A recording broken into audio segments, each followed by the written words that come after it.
Bum, bum, bum, bum.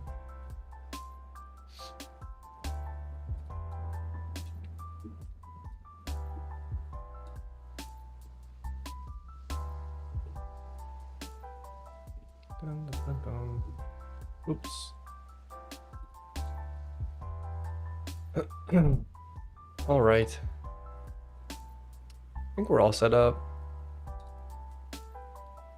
Dun, dun, dun, dun, dun, dun.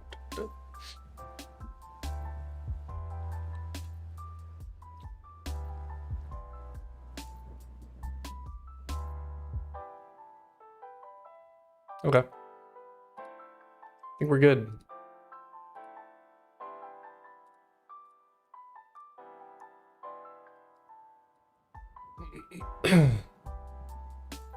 Everything feels... What's wrong with this thing? Whatever. Oh, it's because of that. Okay.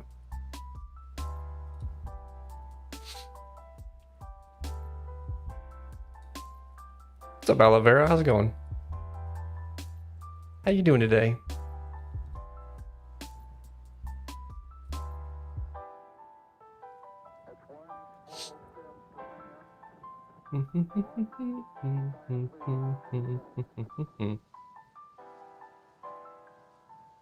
Glad to hear it. All right, we'll see if this music works. I'm a little worried that it's going to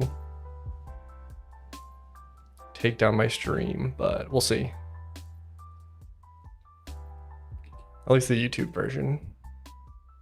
But if it does, we'll switch to something a little bit more safer. All right, today we're doing patch finalization stuff. So I need just to like clean up a few things and do a bit more balance testing and things like that. And then we'll, I'll probably deploy tomorrow or something. Tomorrow or Sunday maybe. I'm not sure yet. So we will see. I'm doing good. How are you doing?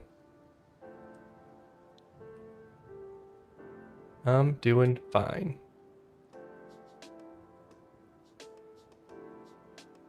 That was weird. Okay.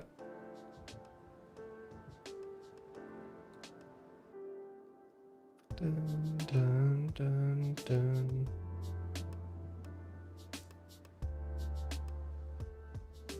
Okay, sorry. So the last 2 days converting my project from SFML to Raylib, but I'm 99.90% there. Nice. Why'd you switch? I'm curious to hear why.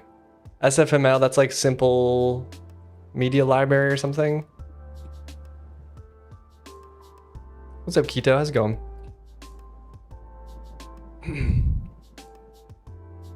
Simple and fast multimedia library.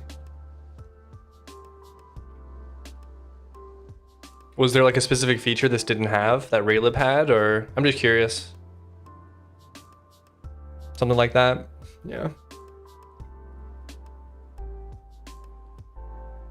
Because SFML is not one that I hear about very much.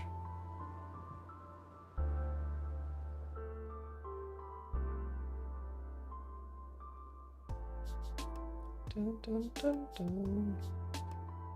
If you're using C++,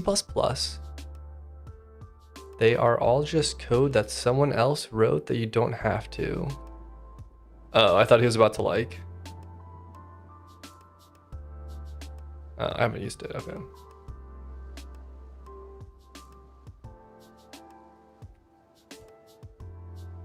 SFML is nice, has a lot of quirks, but the biggest example is not having support for multiple monitor. Oh, that's kind of weird.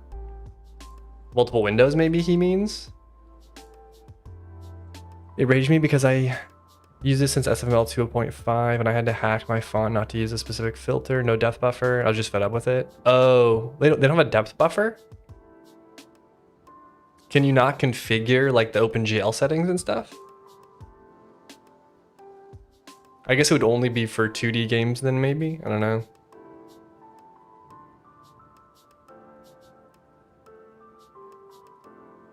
The creator said we don't have a need for it. Oh, interesting. I use a depth buffer in my game. It's pretty handy for making it so you don't have to like sort everything exactly right. So all of your opaque geometry can just like, you can slap it down in whatever order. Yeah, I gotcha. Well, that sucks.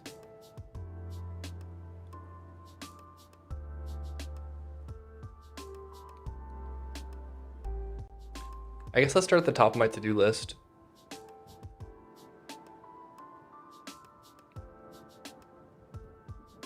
I'm gonna put this down here. I have like, it's so weird. I have like a list down here in this one, and then I got this thing up here. I think what we'll do first is we'll go through the drop tables. I guess we'll do dungeon drop tables. Some of the mobs are dropping the wrong dungeon, basically. So we can fix that first, and then we'll move on to fixing the loot tables. I want like an easier way to add like unique drops to my loot tables. So I'm gonna have like a baseline drop table, and then I want to drop like a rare or something like that. Like for green slimes, for example, I want them to drop green jelly in an easy way. Let's fix the, sorry, I just wanted to get this building. I upgraded my Go version, and it took forever to rebuild it after that. I had to rebuild everything. Okay. Only thing left is to convert my hotloader, but mostly because it was created for Windows and use the Windows.h header, which I'm trying to get rid of. I have the Linux equivalent. Oh, yeah. Yeah, I've never done hot loading in Windows. Because I develop on Linux. And then I just cross-compile for the Windows build. Which works, but, you know.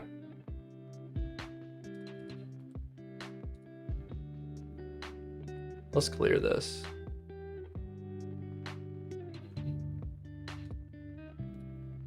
What's up, Flash? How's it going?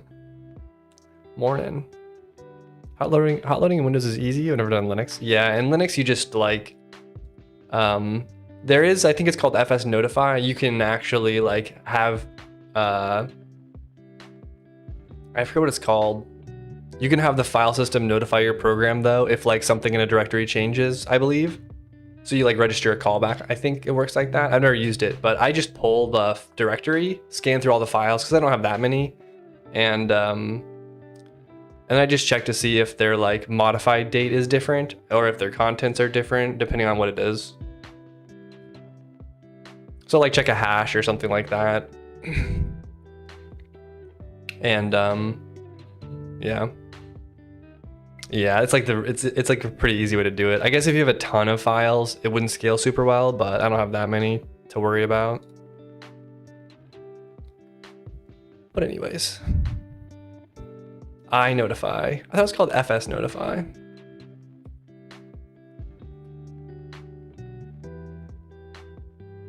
Oh, maybe that's the Go version.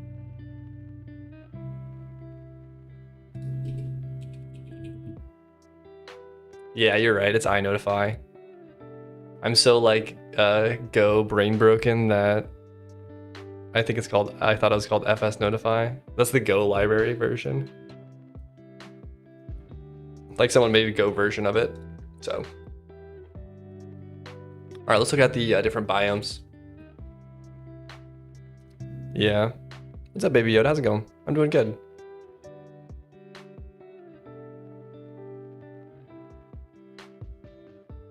We talked before, right? Probably. It doesn't say first time chat, so you must have been here before.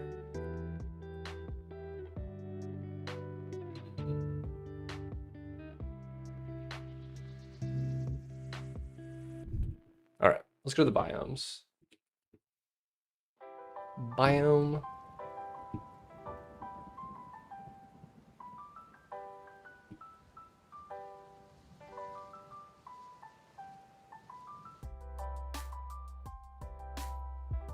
I saw this. I played your game. Oh, nice. What'd you think?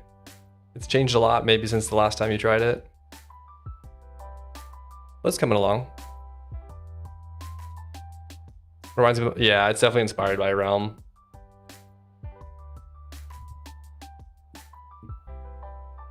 I will do the dungeons first.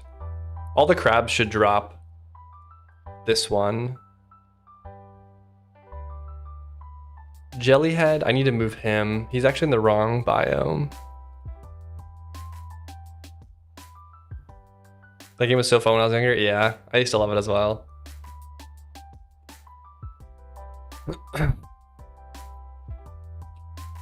It's a fun concept.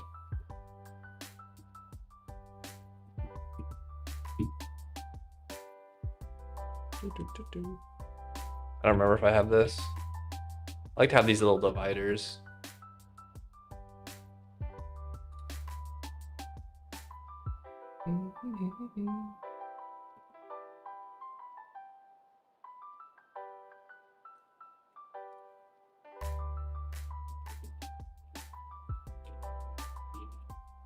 All right, drop dungeon component, drop dungeon component. Yeah, this one should drop.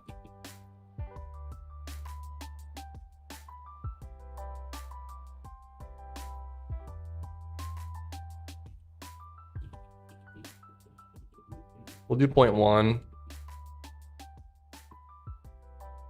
But X is 0.05. Do you come from a C or C++ background? I was originally an electrical engineer, and then I switched into software. I did device drivers. So yeah, I was doing C, and it was kind of C++, but it was very C-like C++ for those. And then I ended up doing backend like web service stuff for a bit. No, I wrote my game engine from I wrote it on top of OpenGL and GLFW, which was a process, but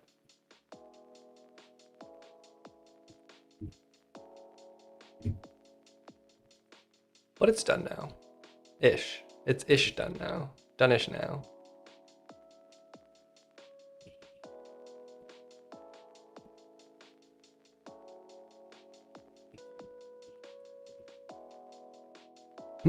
How'd you compare C to Go? I actually wasn't that good at C or C++ when I used it.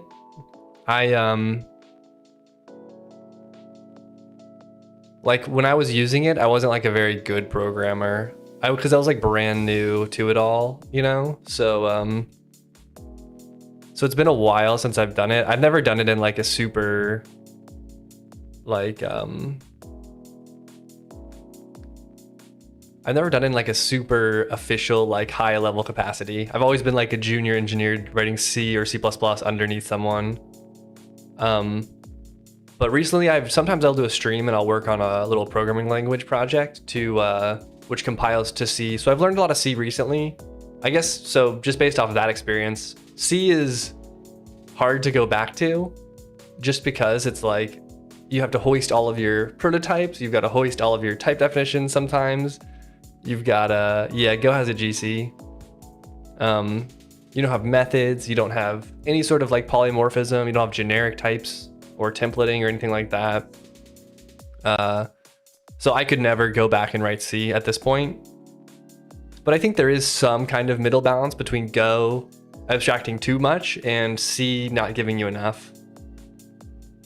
I have tried a little bit of Zig. I haven't tried Odin yet, but Odin seems cool as well. But yeah, I even think Zig is a little bit more than I would want. I like very minimal languages though, so just like personality wise, I like to minimize. I feel like Zig has a lot of it has more features than I would ever want, you know, which makes sense for like a low level language, but I just can't see myself using a lot of them.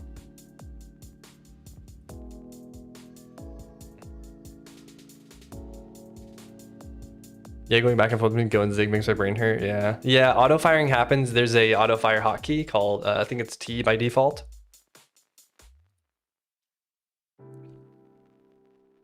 Yeah, I think it was a good language, honestly. I'm a huge fan of it as well.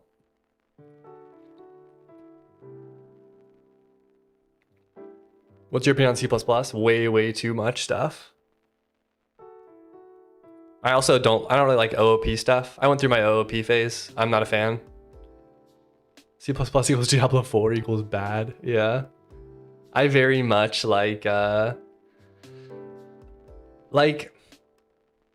I feel like all of my organizational problems come from me trying to attach functions to data, you know, like when you attach a function to data, you just couple those things together so tightly. And a lot of like organization, like in my code, even in Go, because you can do methods, you know. So even in here, a lot of my like organizational fixes are just me pulling a function, not moving it to not be a method, to move it to just be like a function, or a function on a different type, you know? Yeah, my general perspective on encapsulation is like, encapsulating stuff, or like, yeah, I guess encapsulation is what I'd say. My general opinion on it is that like if you're doing it, it's because you want to restrict the user from doing something, you know? Like you're adding a restriction to your system rather than like opening it up to be more useful. But you're also giving some features too, but you're adding them in like a restrictive way. You're saying like, if I make a queue data structure, I'm saying you can only push and you can only pull out of your queue. Like you can't access the underlying list.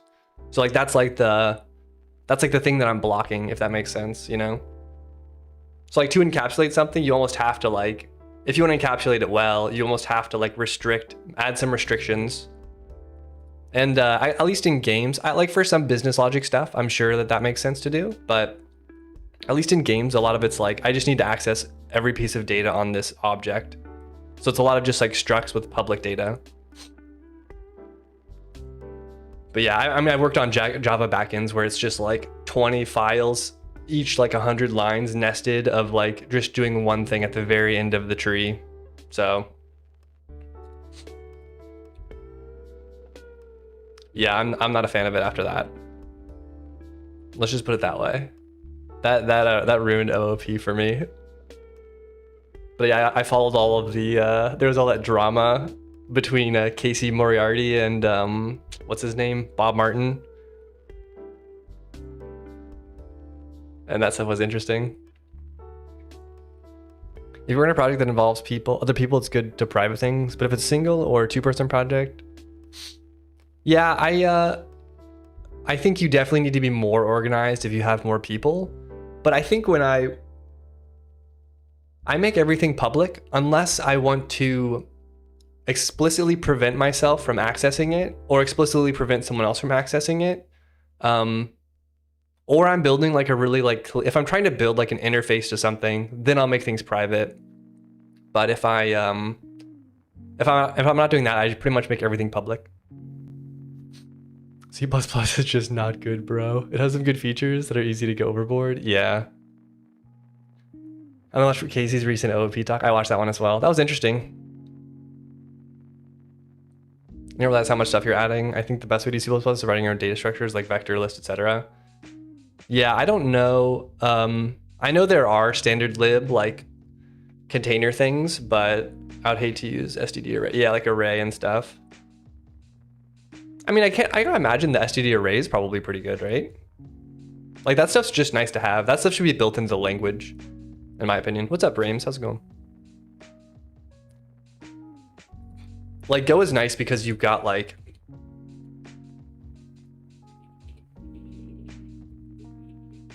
a slice, you know, or you've got like a map. Like these are just like built-ins, and they're just super, it's super low overhead to use these things. Which is super handy. I guess this is a map. Mappa. I think that like for newer languages, that stuff should be built in. Those should be built into the language. Strings should be built into the language. For like 99.9% of languages.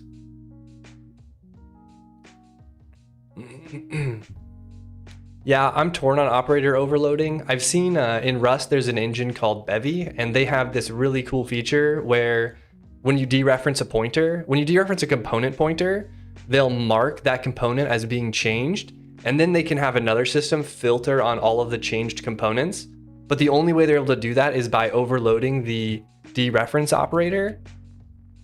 So because they've overloaded the dereference operator, they can add some like set flag function to like true because you dereference this component, and then you're able to filter it later on, which is super handy. But like, there's just no way I could do that in Go.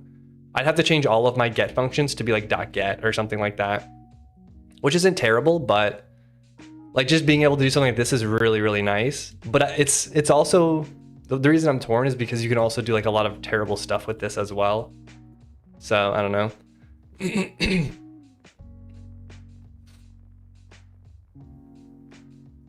Can you please add chat to video stream? I'm on YouTube. I don't see the Twitch questions. Oh yeah, sorry. I'll try to set it up for next time. I can pop it out, probably.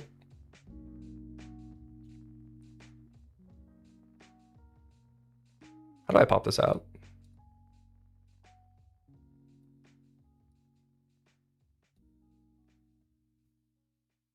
Boom.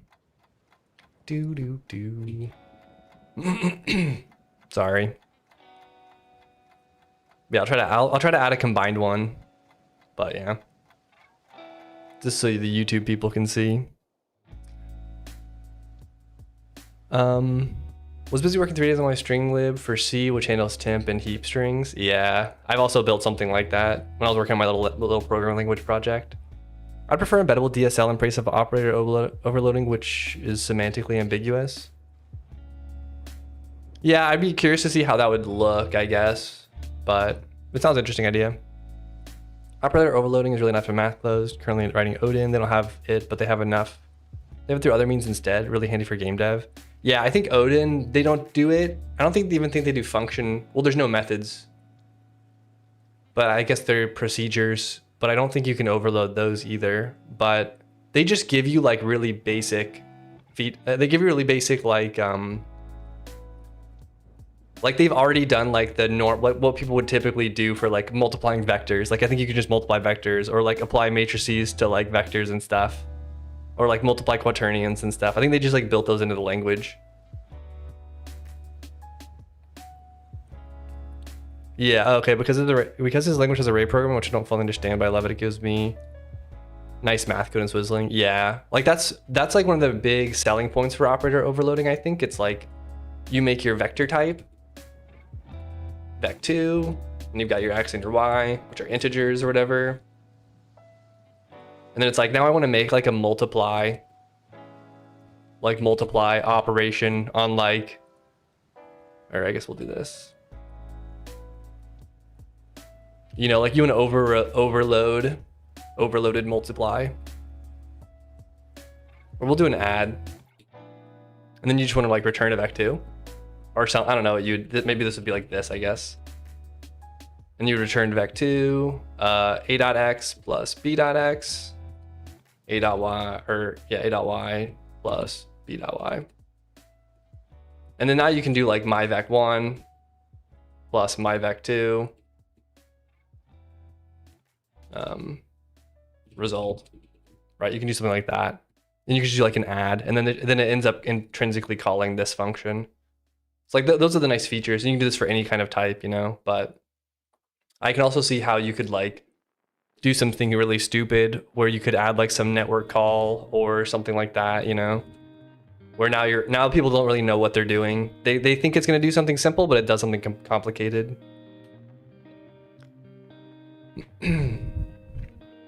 What's up, Chris? Got my netcode working. Unity's now manages user ID, usernames, and local data syncs across the room. That's cool. Array programming is cool, but it's good, but it doesn't work for matrices. If you want to define star as a dot product, just as an example. Oh, I see. Yeah. Yeah, that's why it's like ambiguous. So for some things it might be, but I'm not super interested in how languages work. I just want to use good languages. Hey, I hear that. I wasn't super interested in languages until I read this book, Crafting Interpreters, and now I'm more interested in languages, you know? And now I'll do like a stream once a week or something where I'll try to program my language. It usually goes very poorly, but I try. So I do try, I swear. All right, let's get the code in now.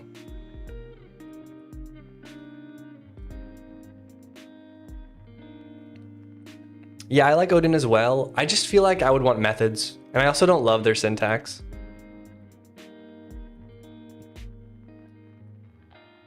What does this drop? This should drop Luminous Cavern. That's the one we drop for all of these. Moonlit Shoals, drop dungeon. Oh, all of them drop it. I guess that's okay.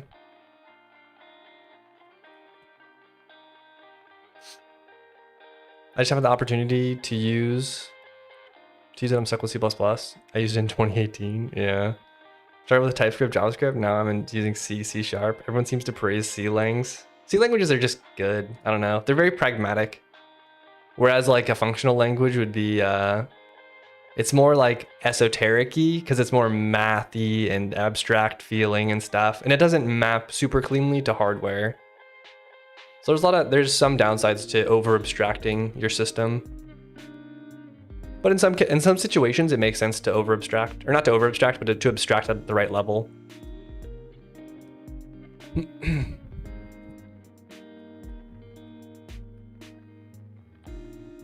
Bum, bum, bum, bum, bum.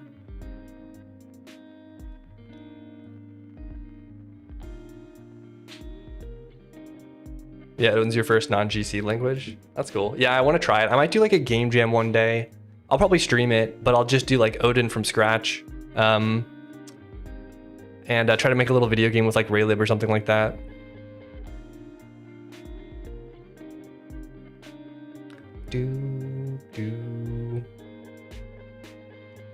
I guess I'll just leave this over here. I'll put you guys there, and I'll put this over here. Dun, dun, dun.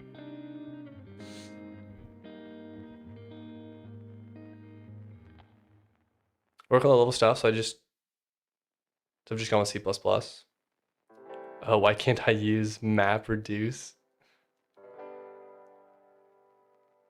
Yeah, you with your dynamic typing, get out of here. No, I'm just kidding. All right, Goopy Grove. Goopy Grove. Okay, all of these seem right. Mothlet, I think, drops the right one. Yeah, Goopy Grove, all right. My C++ doesn't do anything fancy though. If I had time, I'd switch to Odin. Looks like a way better language. What's wrong with dynamic types? It's the future. I just like, I like not having to think about what my types are and just like having my compiler. Like, I feel like static typing is just a good way to think less. But there are definitely some uses for like dynamic typing things, but I just put it in a hash map. I just put my types in a hash map and then like, you got a dynamic type pretty much. I don't judge though. They each of their own. Fungal Grove. Drop dungeon component. Like when I refactor stuff, it's super nice to just like break my type in some place and then know that everywhere else in my compilation, it'll just like tell me what I need to fix.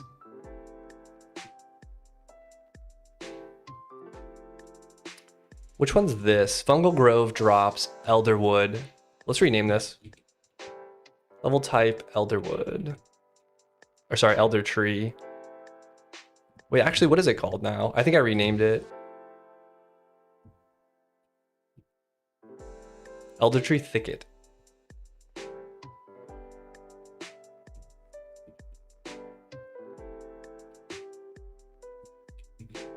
Elder Tree Thicket.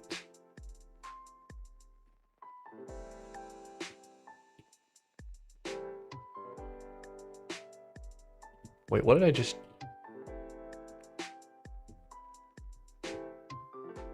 Emacs has some weird hotkeys sometimes, and I'll fat finger something, and hold on.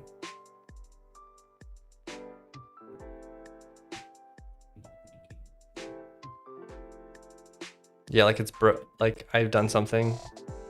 I fat fingered something, and now it's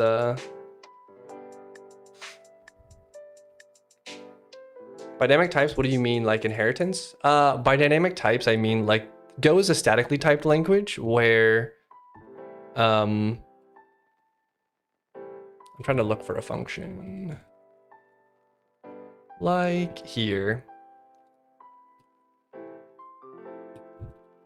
Sorry, I just migrated this.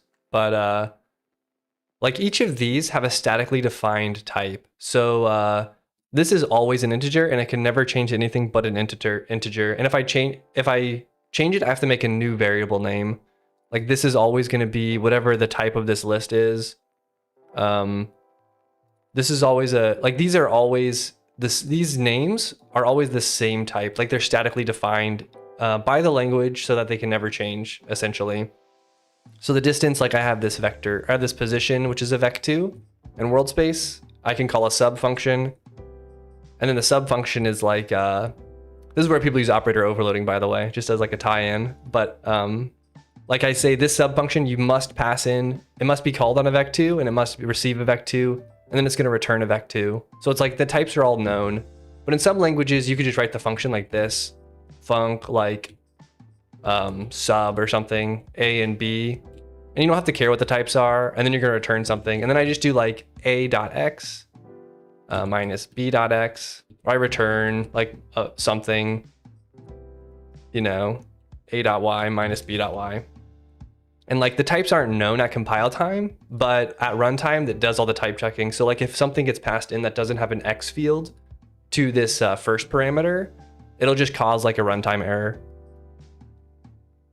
So you have to be a little bit more careful. But yeah.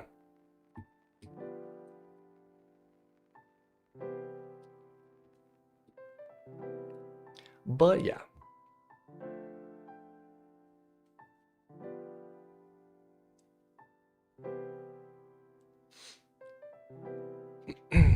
The only case where I can see an advantage of dynamic types is when struct A has identical structures to struct B and the compiler just allows you to intermix them. But other than that, give me static types. Oh yeah. Yeah, I think that is called structural typing. I think Hacks has that actually. I was reading some of the Hacks documentation recently and I think that they might have something like that. Like everything's an anonymous struct, but you're able to type def it, the layout. But the argument mostly moot with your IDE because your IDE takes care of it. If you use a modern IDE, I don't know. I guess I don't use IDEs that much, so I don't know what features they can do. But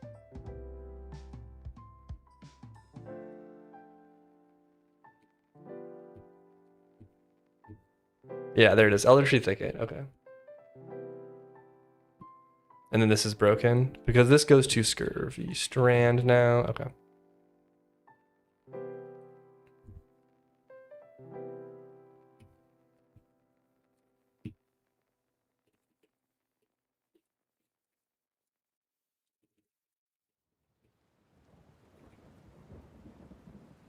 Let's get out of build. And so you can find a generic macro in the newer versions to have one name for that, but it's clunky. Your code shouldn't only be readable in IDE. Yeah, I know that C macros they're like the only way to do some C stuff. I don't like the way I like the way generics are in most languages. What don't you like about it?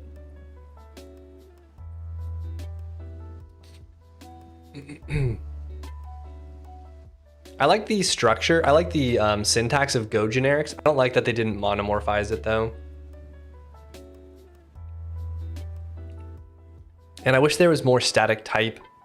If they monomorphized it, I think you could do more static type things. He likes to yap. Yeah, I'm in a yapper mode.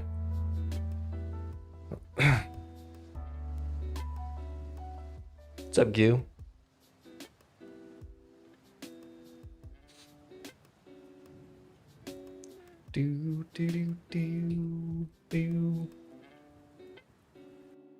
Okay, what were we doing?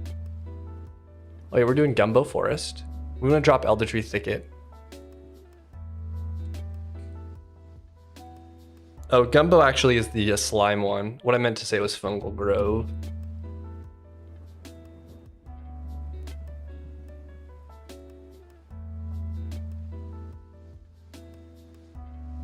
Elder Tree Thicket. Okay, cool. There's one more and it's called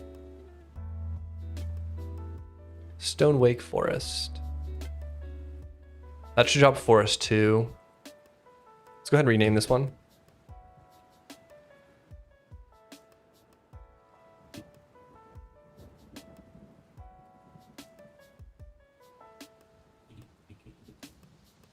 Oops, level type, Stonewake, Forest. All right, let's go to build.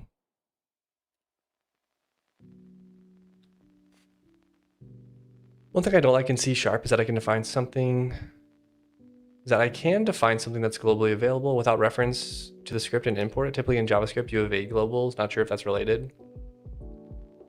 I don't know. I did do C# back in the day. I was trying to make games and I used like XNA and stuff like that. Way back. This was before like monogame. I think XNA turned into monogame or something like that.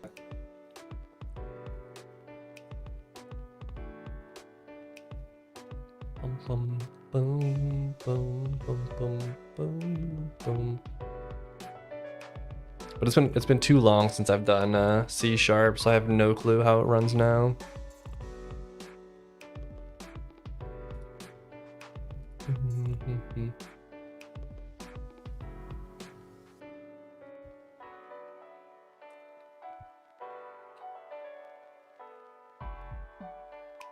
Is Unity C# at work every day? Lovely language.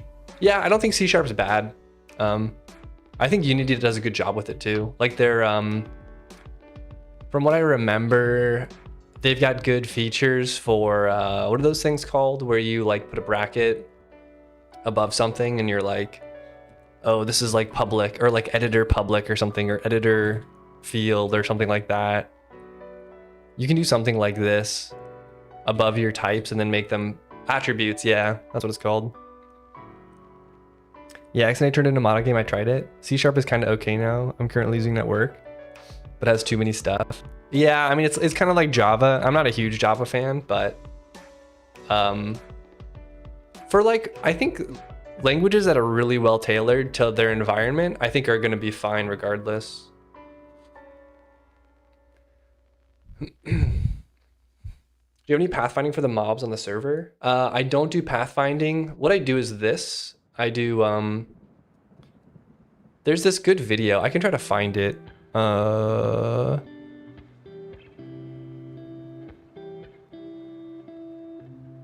Code. YouTube giving mobs more personality. I'm trying to remember what it was called.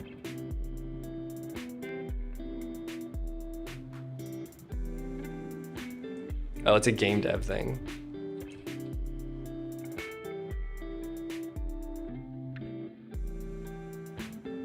This was such a good video. But what I do is this. So like this is a wall, for example. There's a mob here. There's a player here. The mob, then I do a calculation based off of like what's nearby. Let's say there's another mob over here. You basically build this field. We'll use blue. You build a vector field around the mob. I got it from this video. I got this idea from this video. And it works okay. But you see something there and you give it like a you like reduce this vector down a little bit. So like you make this one smaller because there's a wall there. So you don't really want to go that way. You don't really want to go to mobs. So those ones like push a force towards you. The wall pushes a force towards you. And then this guy, like you want to run towards the player. You want to run towards the player until you're within like some radius. And then you kind of want to like go outwards. Right, you want to like circle a little bit. So you want to avoid mobs, or you want to avoid walls. You want to run towards the player, and then you want to circle at a certain radius. That's kind of like the structure of it. And you basically build this vector field, and you add all of your vectors together, and you end up with like one final vector, which says like, if I'm here, maybe I want to run towards them. If I'm here, maybe I want to run like this direction, you know? And you can get like pretty good looking behavior that way. But yeah, it works pretty well. But there isn't, there's no like what can happen is if the player's here and he's outside your radius, you just run into the wall because the desire to run towards the player is much more than the desire to avoid the wall.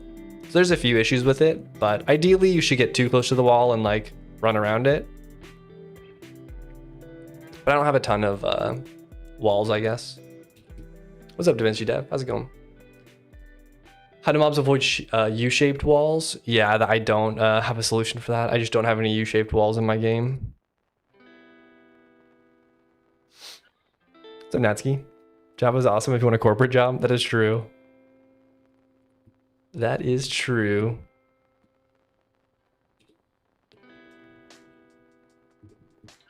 All right, let's do the next ones. We've got Biome.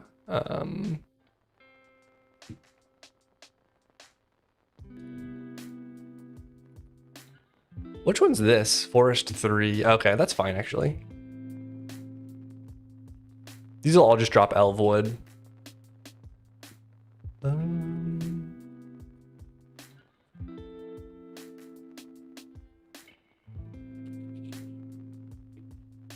Oh, there it is at the top. Forest 3, Forest 3, Forest 3, Forest 3. Let's change the name of this one. Level type, Elfwood Forest. I'm sorry, that's not the right name.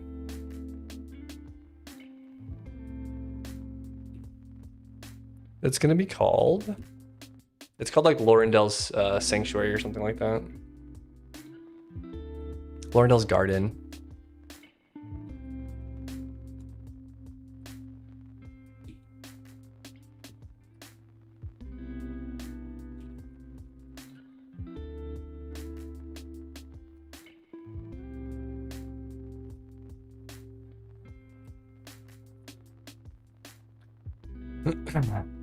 I'm not a Go developer, but it looks a lot better than being in C# because the language is smaller. In C# a common problem is when people overcomplicate things with attributes and reflection. Yeah, you can definitely get overcomplicated if you have more language features. So Go's nice in that it avoids a lot of that stuff. Not having U-shaped walls is a solution. It is my solution, at least. Yeah, like most of my rooms are like squares with like small cutouts, you know? So like it's not like I need super crazy pathfinding. And then in the open world, it's mostly just like trees dotted around and decorations and stuff like that sometimes block movement, but most of the time it's pretty easy for mobs to get around those. But there are some cases where like people have sent me videos where it's like this guy's just shooting through, like he doesn't line of sight me. So I might add some sort of line of sight check.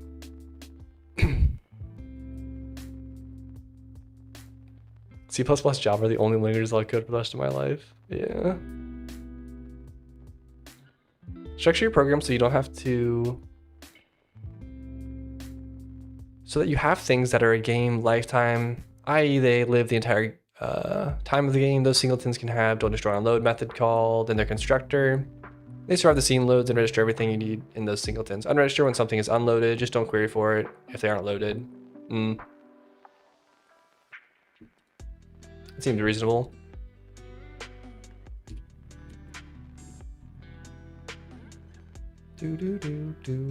Why is this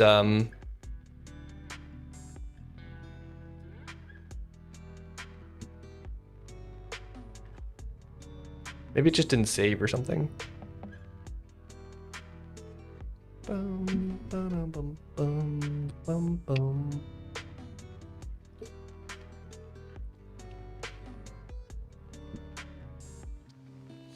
I'm worried I create a ton of GC, but then you think Unity handles it at least with the UI unassignment stuff.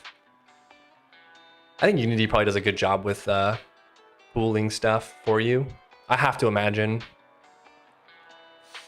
Add fog of war to some areas. I might add some sort of like mist overlay stuff in some sections, but I don't know if I'll do a fog of war. There is like a server calculated fog of war where you can't see past a certain area. But it's usually a little bit more than what you can see on the screen.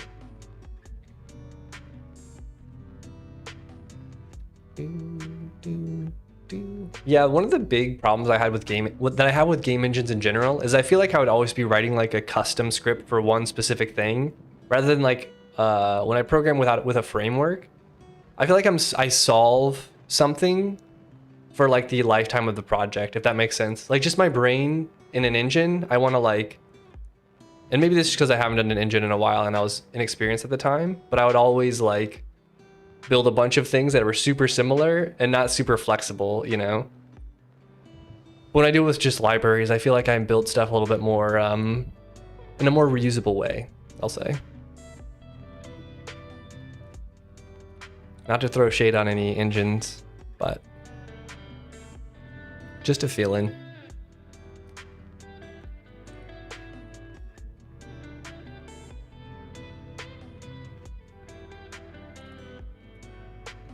My first online game I ever made was in Unity though. I made this like, it was Asteroids, but it was like ran in browser and stuff and everything. And I was showing it to my cousin. We were like playing and some random person logged in because I posted it in some like 1 game a month challenge thing or something like that.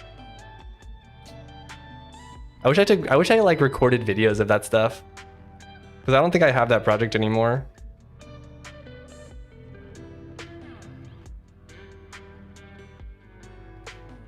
But it's fun to it would have been fun to look back on that stuff more. All right, we did Elfwood. Now we have to do Forgotten Vale. All right, drop dungeon component. I'm gonna make these lower.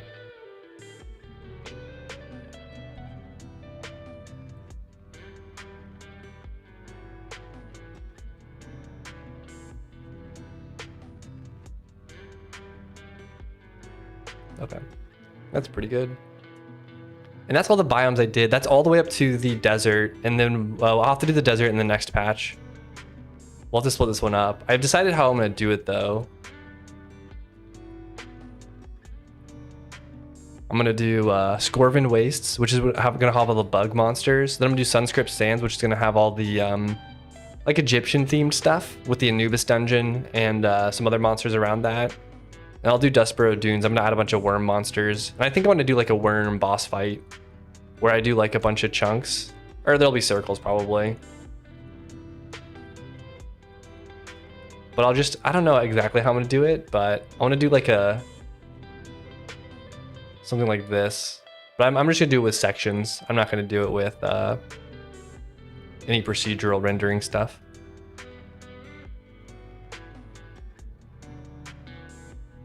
But that'll be that one.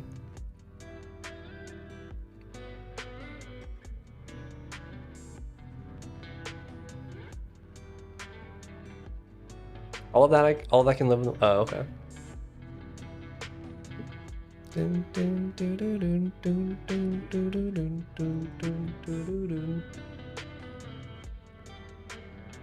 Oh, we're doing the snow park for sure. Android 1.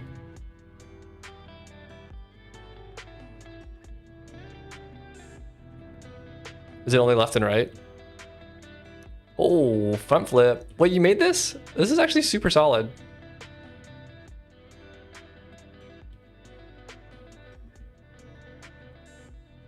Oh, there's down too. Sorry, I don't have an arrow key. We're kicking up speed. We're picking up speed.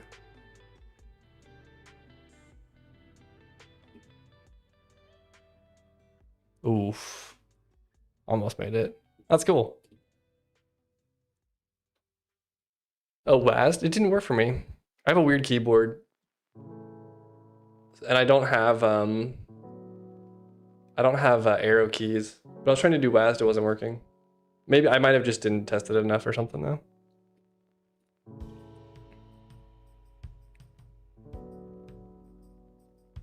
Did you play Tiny Wings? No, I haven't. Split keyboard gang represent. Yeah. I have an Oasis. I have a Oasis? No, it's called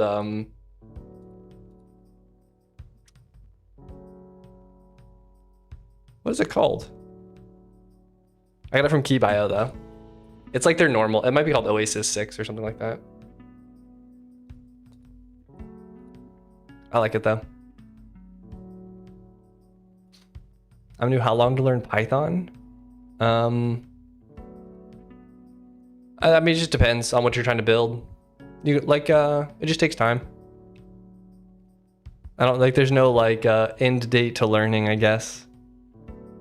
Would you participate in a game jam? Yeah, I think I might do one. I might try to use Odin and Raylib and just try to make a little game in like a day or something. And just see how it goes. Because I wanted to try Odin, but I haven't had like a reason to. Fix mobs who were dropping the wrong dungeons. You should participate in the Brachies Game Jam. When is that?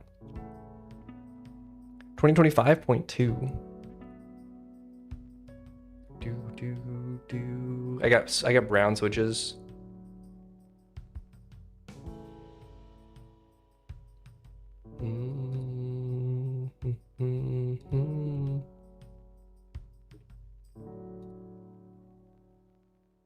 All right, that was this one. Where was it? Yeah, that one. All right, let's add more. I want to add more T0 potions for the early game monsters. Yeah, I know who Brachies is. I just didn't know when the game jam is.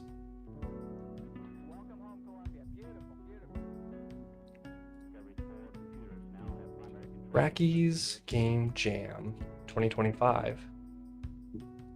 Oh, 0.2. Oh, it starts in 15 days. How many days is it? Boom, boom. 3, 2, 1. Oh, 1 week.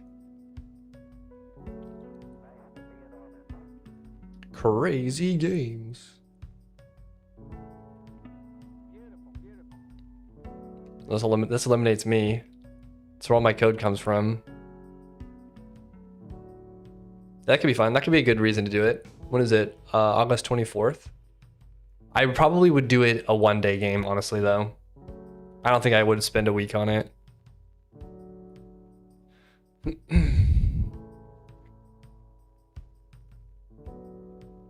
Yeah, I saw he released the housing building game. I use his asset pack for my keybind buttons. Do you simulate all the mobs on the whole map continuously? If there's people nearby, then I simulate them. Or actually, no, I simulate them all. Yeah, I simulate them all because they have they have like a really low requirement wander script that they fall back to if nobody's nearby. But yeah, they all get looped through. There's like 10,000 mobs on the map.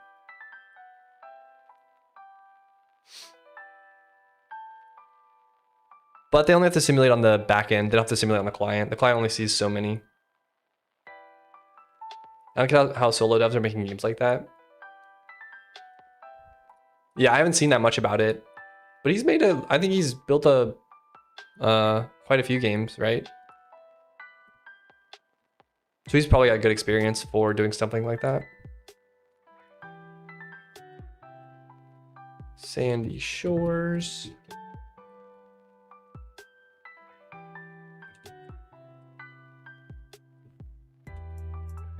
Loot bag, beach loot roll.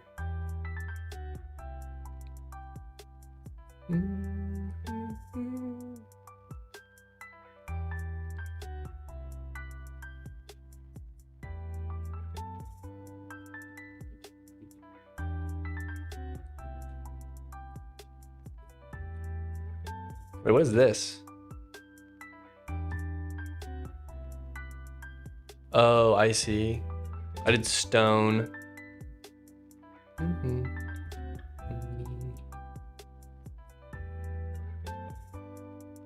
empire. It's always hard to tell how much of something to drop.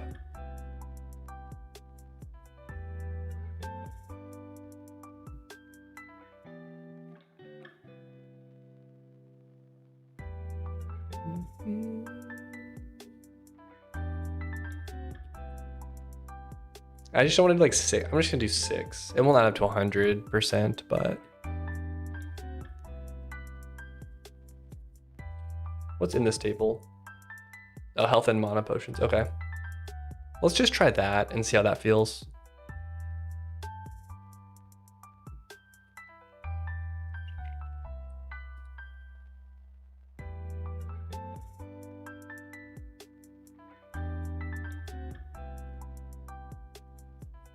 Oh, I didn't finish balancing HPs for the late game, or the later game. Then the Cool Crab boss needs to have either another phase for the second half of the fight. Let's do that next, I guess.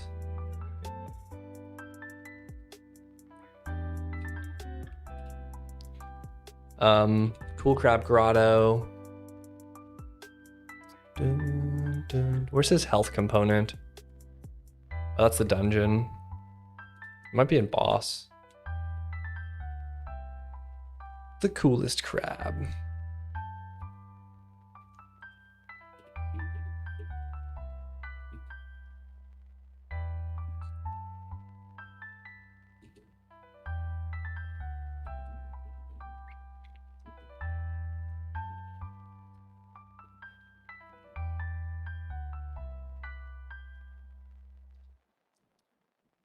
I don't know if it's better to... I think I'm not gonna centralize the health stat. Though it is very nice to have all the healths together. Maybe I will do it. I might just say like boss HP, coolest crab or something, and just throw it in there. Like what if I do this? Like, cause in Sandy Shores, I'm gonna have,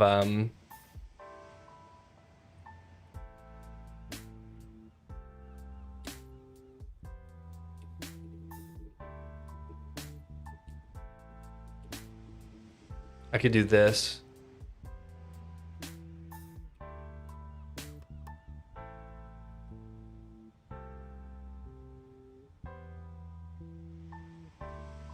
He does 400, so I'll do 300. All right, I'm gonna move this over.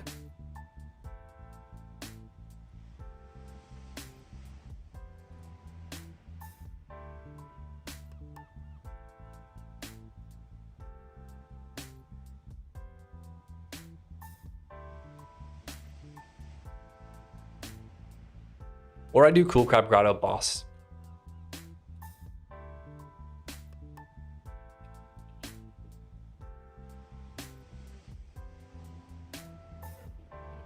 Yeah, we'll do it that way. Because I might put all the bosses together.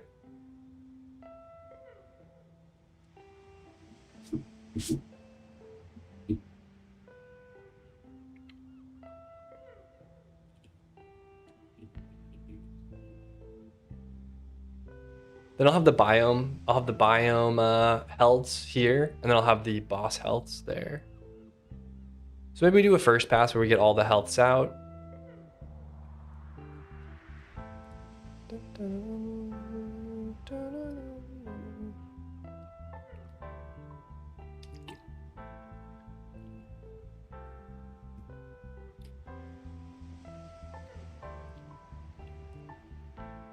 But yeah, we'll give him a little bit less health, and then we're gonna give him a second phase.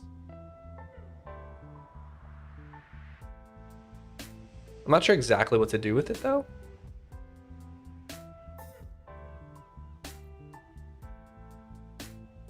Oh, I forgot to rename it to the new one.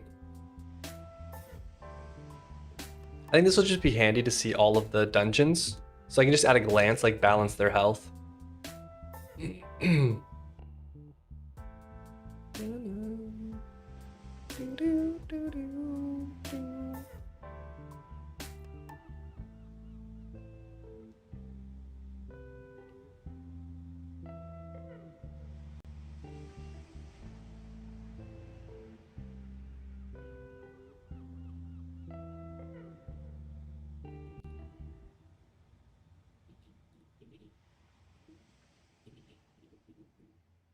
I guess I could go through and does have nothing in it? I will delete that. I think I moved those to Dungeon Com.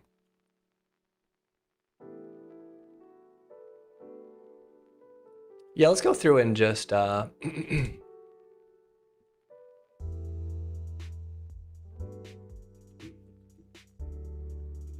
we'll do this. This will be balance.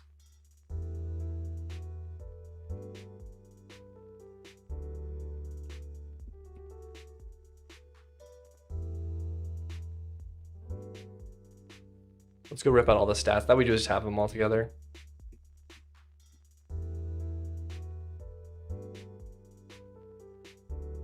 It's always a weird thing. It's like, do you want to put all your healths together and then reference them separately? Or do I want to keep all of my object types together?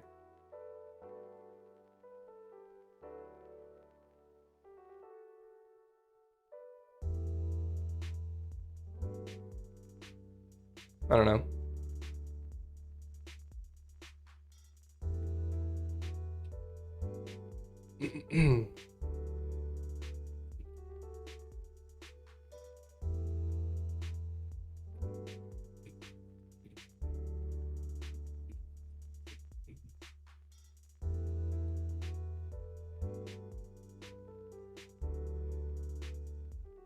Oh, is the default mob steps in here?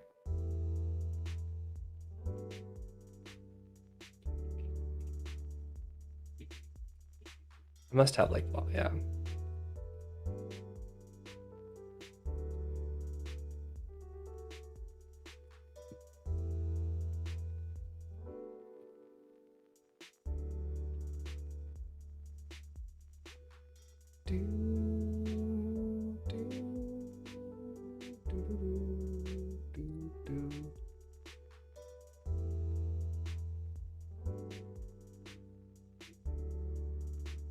Ooh, I see. I'm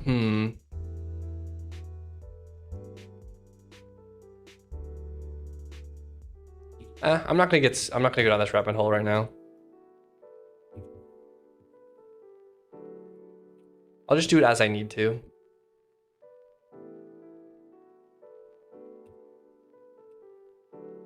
So we'll only pull the Cool Crab Grotto. And we'll fix the drop table for the potions, and then we'll update the what's it called?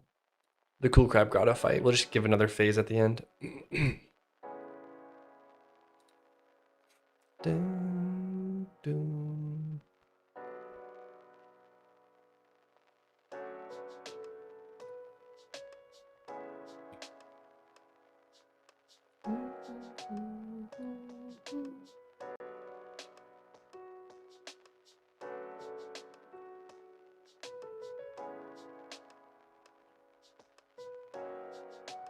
Trying to find a ancient sand crab.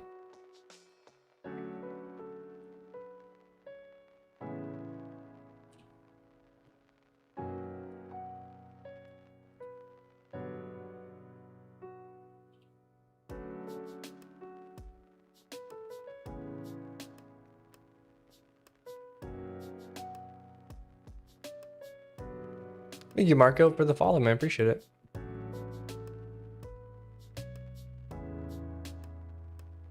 All right, let me just relaunch it. I'm just gonna update.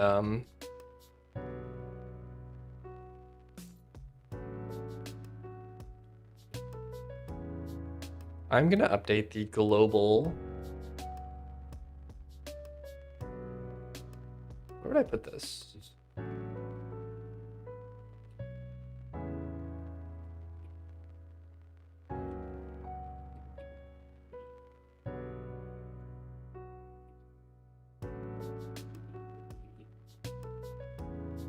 Just some proc macro madness to ergonomically route network messages as bevy events. Nice. How'd it turn out?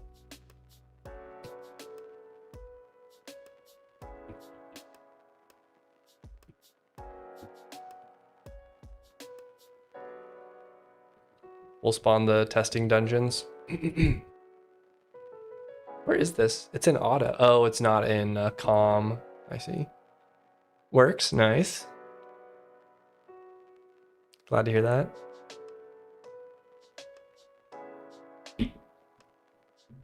Dun dun dun.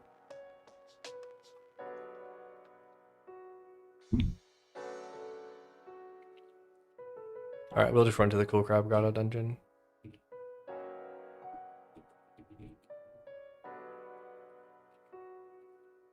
I might start him in an early phase. I might start him with the default phase rather than starting him with the monsters. I feel like that'd feel better.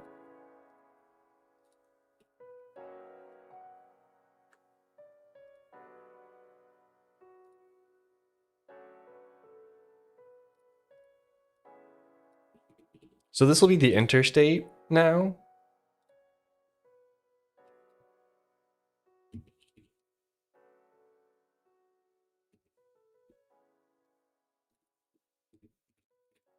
This will be the minion state.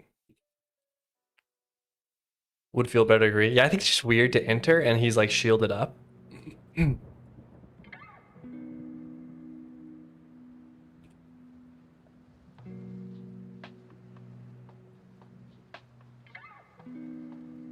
So we'll do health below 0.5. We'll go to the minions phase.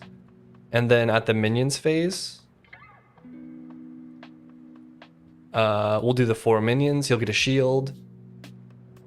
And then we'll do a transition. Wait, what is this? Oh, that's at, oh yeah, okay, you kill them all, then you go to like end or something like that.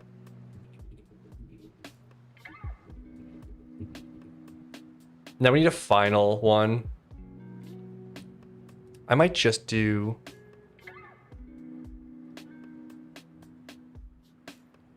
Well, first we need to do a mask clear. So we'll clear the shield. And then we need to... Let's just see what it feels like if we just do a chase. And we'll remove this transition.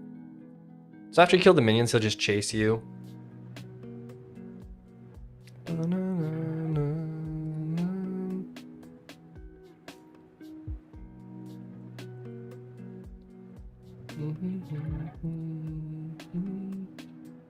But I might make this a little further down.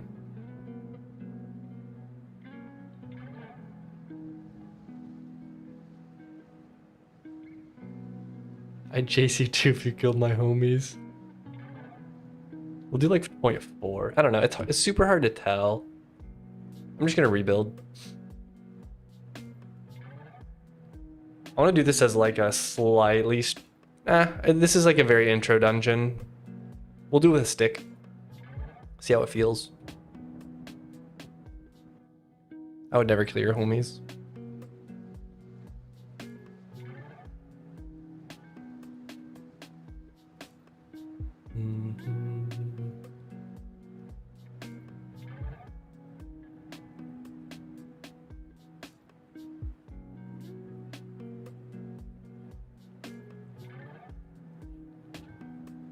Oh yeah. Or hold on. I'm just way too strong. I need a character who's just like level...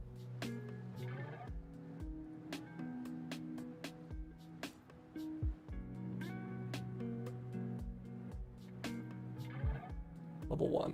This would be my level 1 character.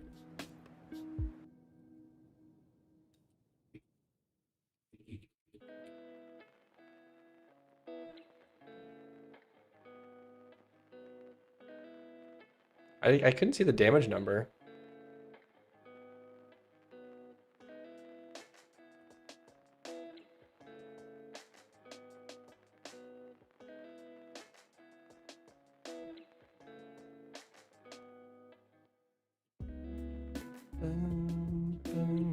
Keep in mind, this is supposed to be like the first dungeon that you would find.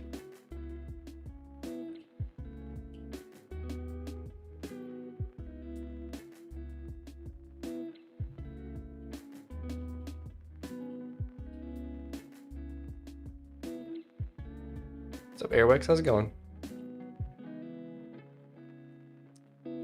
Lighting's very nice, thank you. Yeah, it turned out pretty good.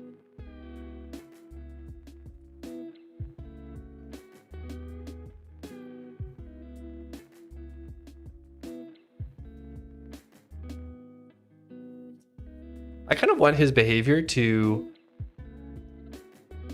All good? Following your work? Thank you, buddy. Glad to have you. Glad to have you following along. I kind of want him to run at you and then just like pulse and then run at you and then pulse. Let's do that.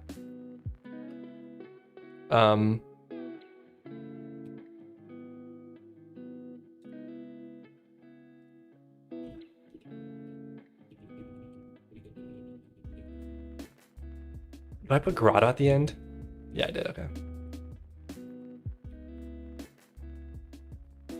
Are you gonna add lighting to outdoor areas as well? That'd probably help a lot with how it looks aesthetically. Yeah, I do have it. I can show you after I finish this fight, but like Moonlit Shoals, if you go to that biome, there's a bunch of these like glow rocks and stuff.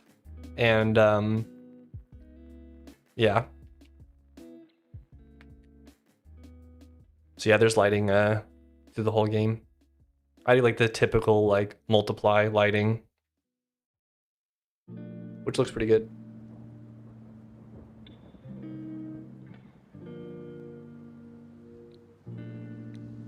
All right. What do we need to do? 1, run at player. 2, shoot circle weapon. Pulse weapon, I think. Oops. Or hold on, let's go ahead and just comment these other phases out. That's like phase 1, then we have phase 2, and then we'll have the ending phase. Wait, what? Hold on.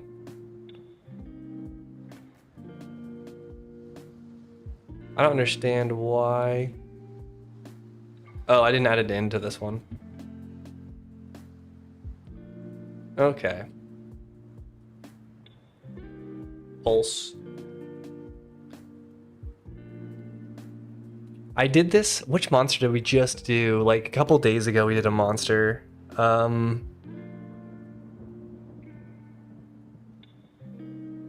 like charges you?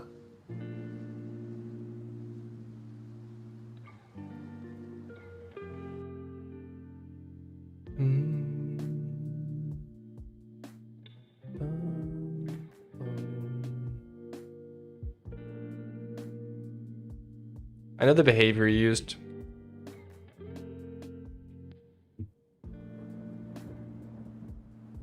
Elfwood. Oh, I guess it was the deer, wasn't it? Okay, we'll just copy this one.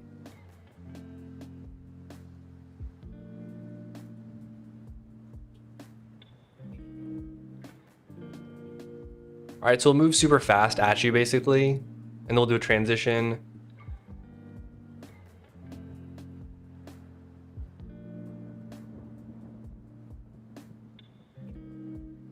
Like, so we'll move at you for 600 milliseconds, and then we'll do a transition after time, 600 milliseconds. Then we'll activate our weapon with like 500 millisecond cooldown.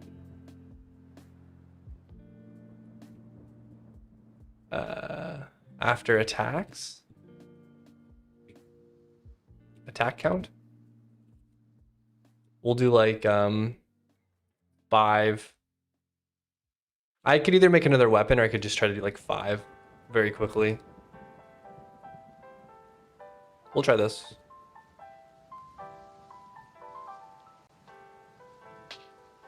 Obviously, it's got to reload, so it might take a little bit of time, but.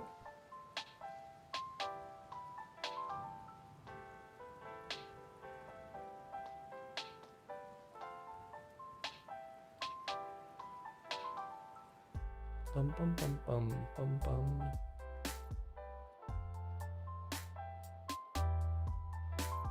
Come on, do something.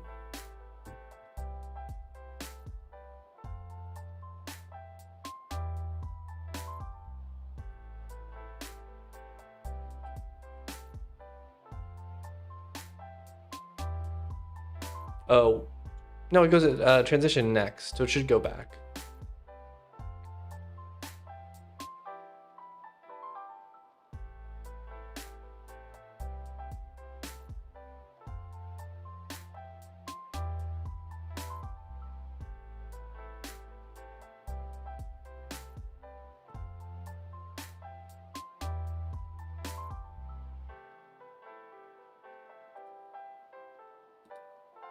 Did you make a smaller scale game before this? Yeah, I've made other games before. Never like published though. I mean, unless you count like publishing on those like free game websites, publishing. But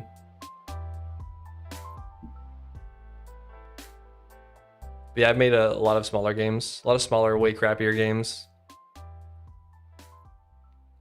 This is by far my most in-depth project though. But even now, I wish I started with a smaller game just to figure out my tech stack that I like a little bit better. Why isn't he chasing? And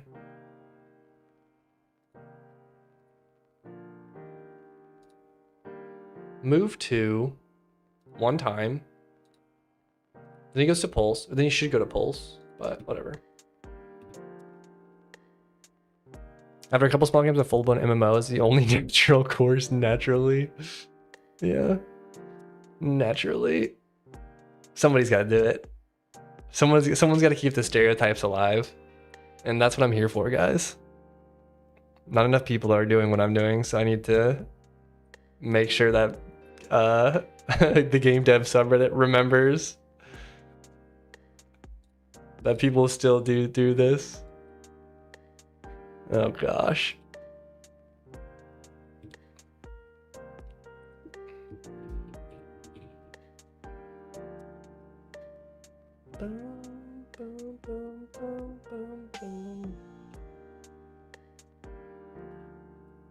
Why doesn't he move? Why don't you move?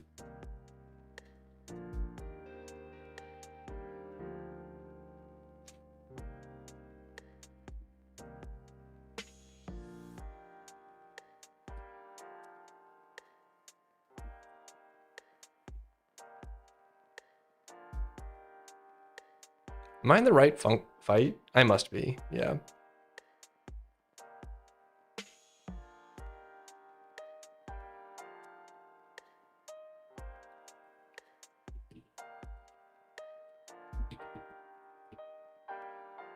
He's not even attacking anymore.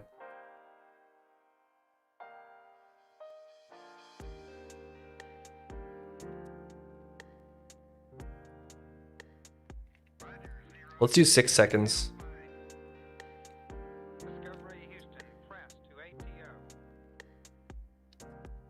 What is DS optional? That's for my optional types. So like for example in here, I just have this optional type, which is essentially just a Boolean to say if it's set or not set. It's basically a way to not have a pointer. So instead of having a pointer, I have an optional. This one has music already. I can listen. Where's my current? There it is.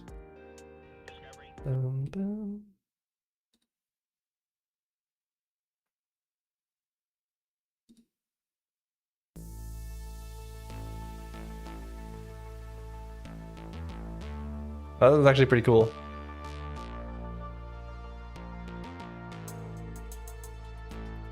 Three, 4, 5, 6. 3 Mississippi, 4 Mississippi.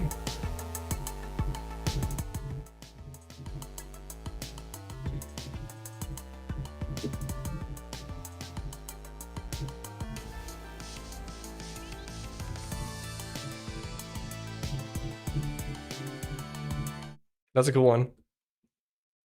Oh, there we go. Yeah, what's the current music sound like?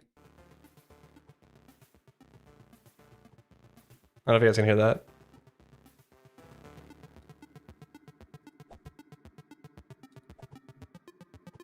You'll love it. It was good.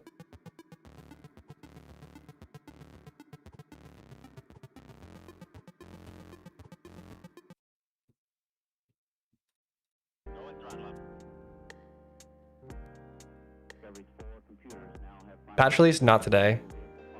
Today's my finalizing little issues. What's up, Maho?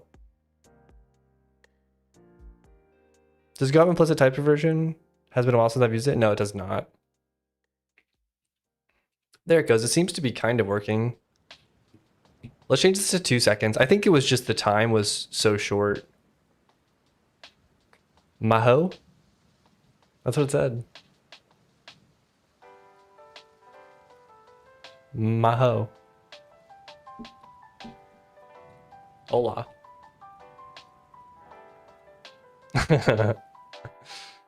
Oh, I killed him, shoot.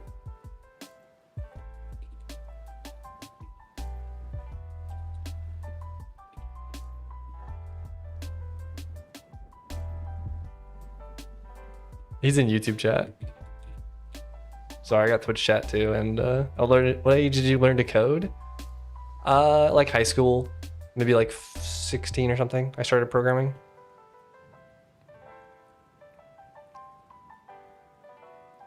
Cheats on us. I'll try to set up a combined chat so it all pops up like above my head or something.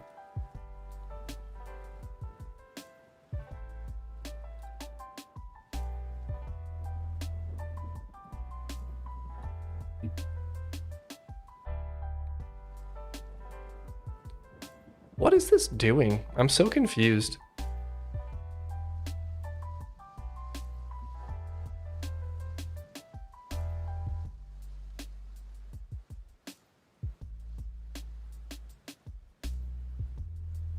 I'm gonna manually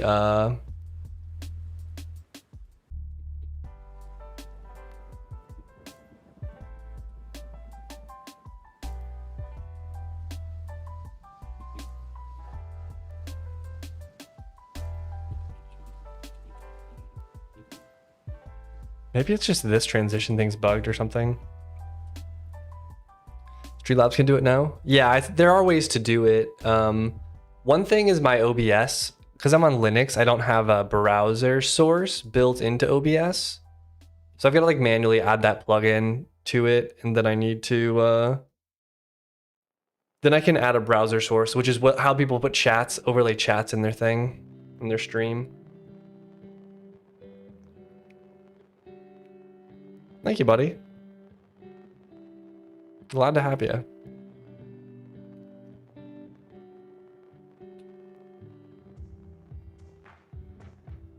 Yeah, something's wrong with this thing. I don't know, that's weird.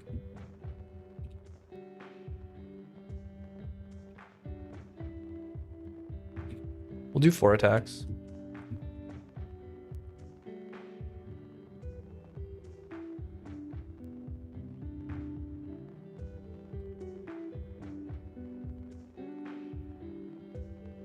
Twitch chat voice synthesis? Wait, what does it do?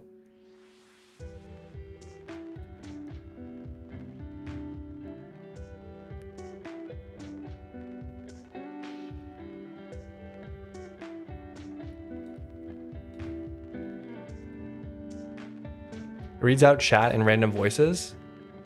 Oh, seriously?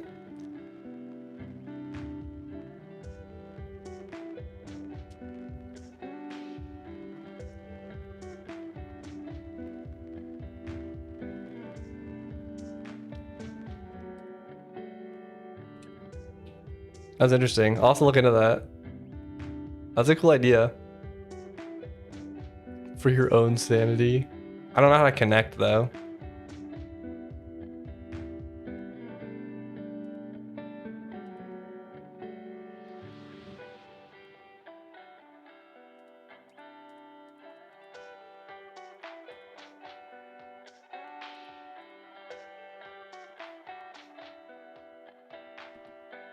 Yeah, but like, what do I type in here? Unit of time?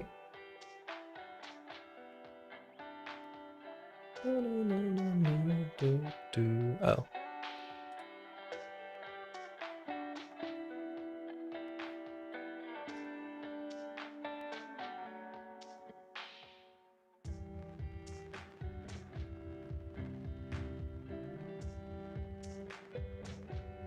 You can disconnect and reconnect without refresh.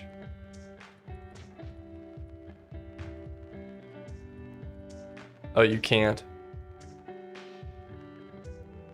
How does it,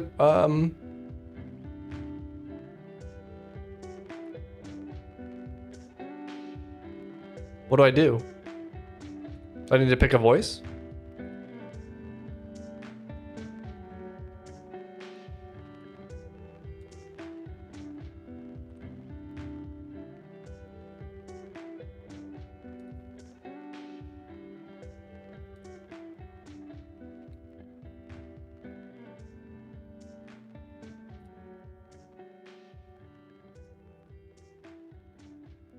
Test. Under voice settings? Oh.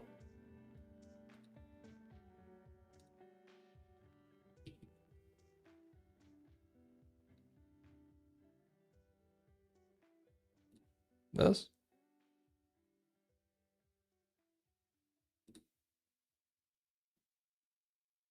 Takes a sec, first voice from stream elements.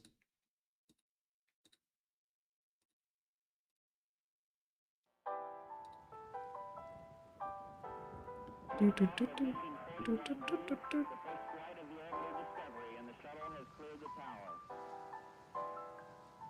don't think it's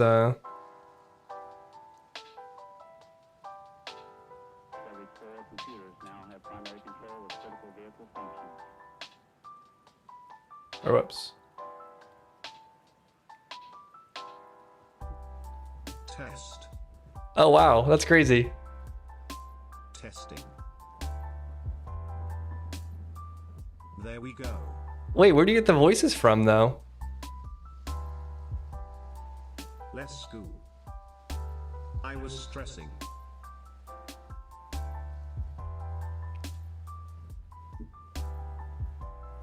So if there aren't built-in voices on your OS, I use the Stream Elements API. Oh, I see. So you make a call to stream elements and it synthesizes the voice for you and then sends back an audio file or something? Yeah. That's crazy. Exactly. That's actually My name is Brian. That actually works pretty well. That surprises me. Oh my gosh, they have a ton. Could be improved. Well done. I like popsicles. That is pretty well done. Herwix. Add random voices in. All right.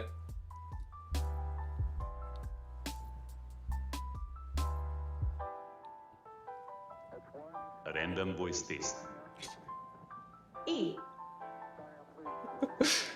Gosh, some of those. LOL.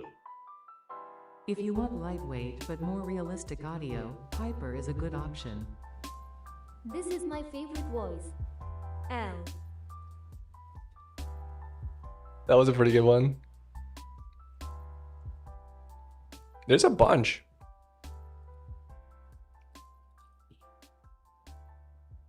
This is my voice.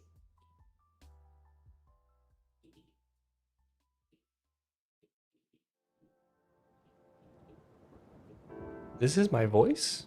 Now that you think about it, you could probably make a version without a Chrome dependency. If you're getting this via API. Man, some of these. They aren't real. They can't hurt you. Hey Maho, you can't have this on YouTube. Dang. Insulting. Ha ha ha, that Russian voice was good, A. Dang, they have all the accents. They've got Indian, they've got Russian, they've got a lot of like Slavic ones. I think I heard an Asian one too.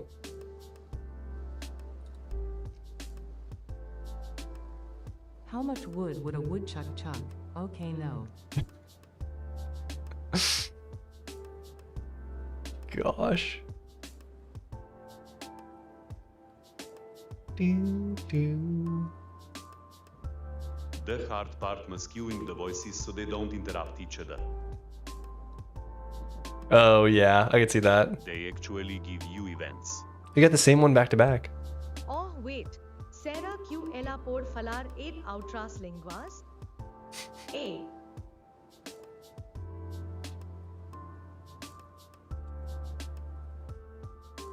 It is random voice parser. Oh yeah, so you get duplicates back to back. Cuke. Q. Cuke.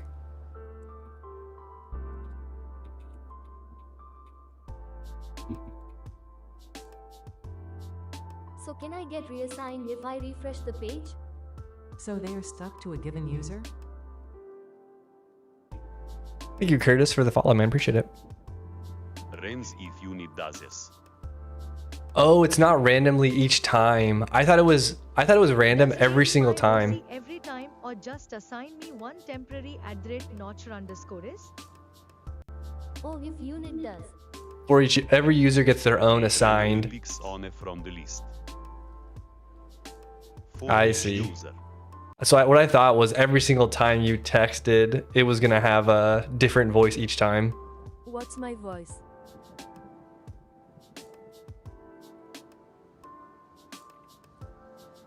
If unit of team refreshes, it will pick a new one for each user. Maybe add a command Add to. a command for swap voice. P. This is nice how I don't have to read chat anymore. It just pops up. I just hear it. Need to add. Or speech to text voice from the Mimetis.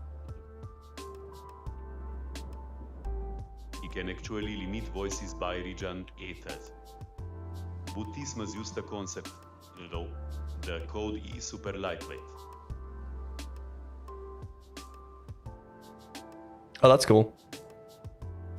Yeah, I always wondered how other, like, because I've seen voice to, or like text to speech stuff on other streams. I always wondered how they did it. School anyway.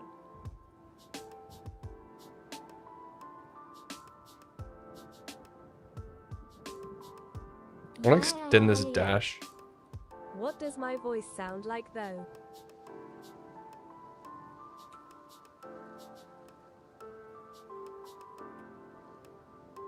We'll do like 1200. Don't come to talk me like this. You got hook or O's. I wonder what mine is. Wow. You have it to be careful with this. People use it to do things like say Google, called police. Okay, luckily my phone didn't pick that up. Testa. Testa.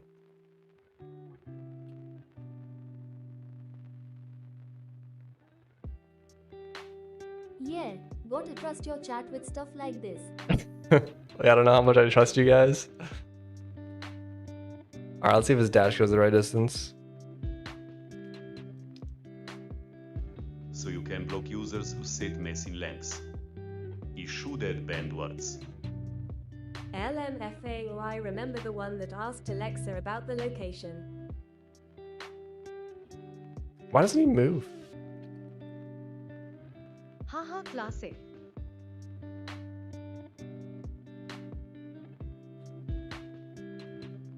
Four, five. Now you cannot ignore my heartful comments about Oh. your code. Each. I accept my fate of being an Indian girl.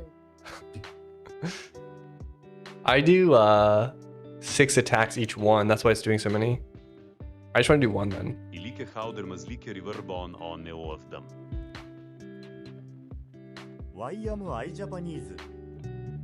Because you are. It fits. The AI voice selection is pretty precise.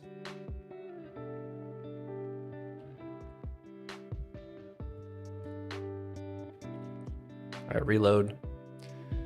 Reload, Mr. Crab.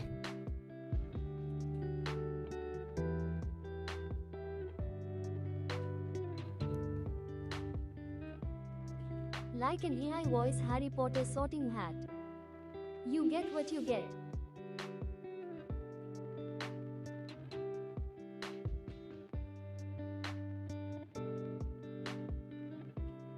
Oh, let's try this whole fight.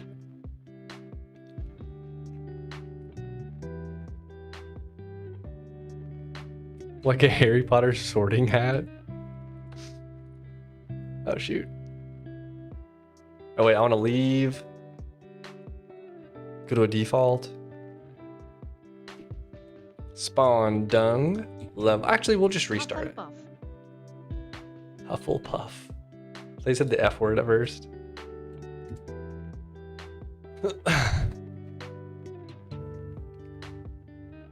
This is the super intelligent AI. AI? Random. Length. I guess if it can't figure out what word it is, it just skips the word. Because I think it didn't say anything for R array.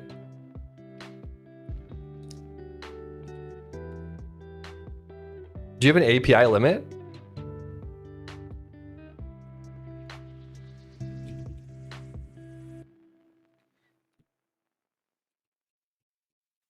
Or is it infinite? If it's infinite, that'd be wild.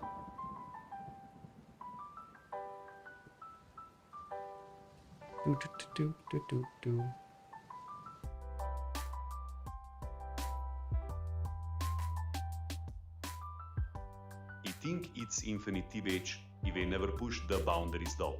Oh, gotcha. I should increase the You with music.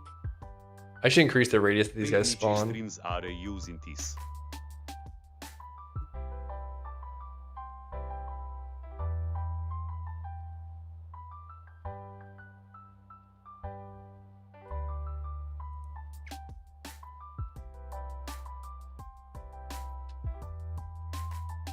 Oh, really? That's cool. Wait, all on your same API key?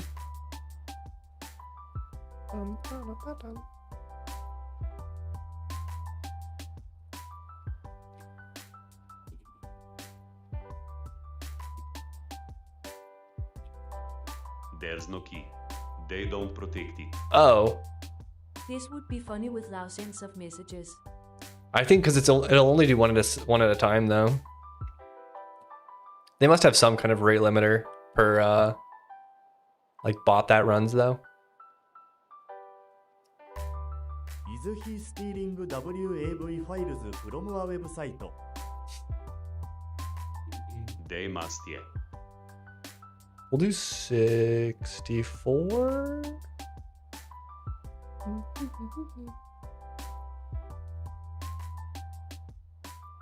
The Japanese voice is the best lol. Sounds like a samurai. All right, I wanted to do that, and then I wanted to do one other. Warudo, I would like to have the right one. And start to understand it. I might be able to increase his health back. Imated gin the fallback for the host not having built-in on the OS to make an API call to a voice provider. So some of them are hard to understand. Like that one I did not catch. Not Russian accent. He don't even know what I'm saying. You have brought shame to your family through Golang code. No built-in text. Oh gosh. That's hot. That one hurt. Hello, Ding. That one hurt. Dang. Ahahaha. El. That's As hilarious. an Indian voice, I valid this code A. Gosh.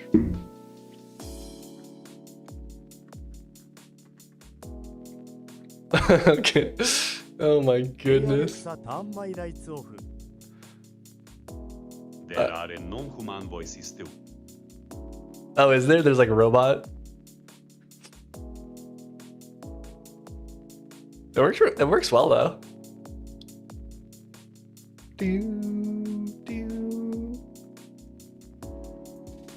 Yeah, luckily I don't have an Alexa, so.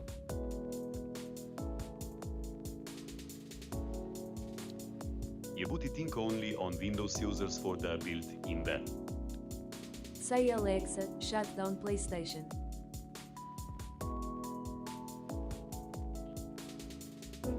Hey cat, come PS PS PS PS PS PS PS PS PS PS PS PS PSP.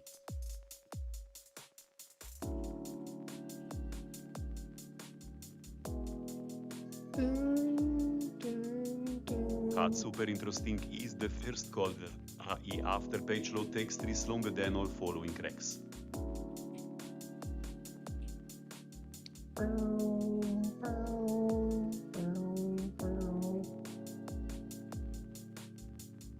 Not sure, Mike.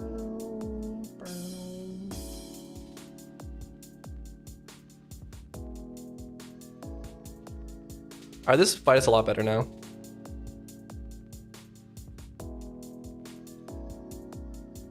But before it was just one phase. I think I just need to have multiple phases if I want to have any kind of long fight. What's super interesting in the first call to the API, after page load takes 3 seconds, then all the following requests, not sure why.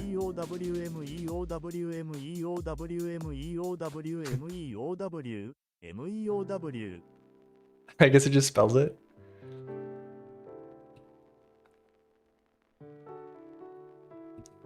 Add notcher underscore is it probably just warms it up. Yeah, you gotta warm up your APIs.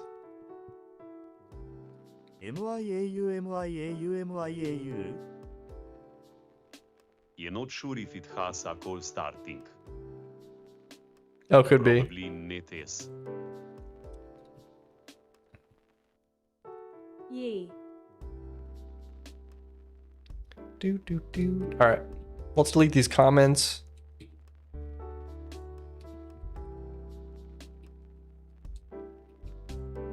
Can my voice say Next.js?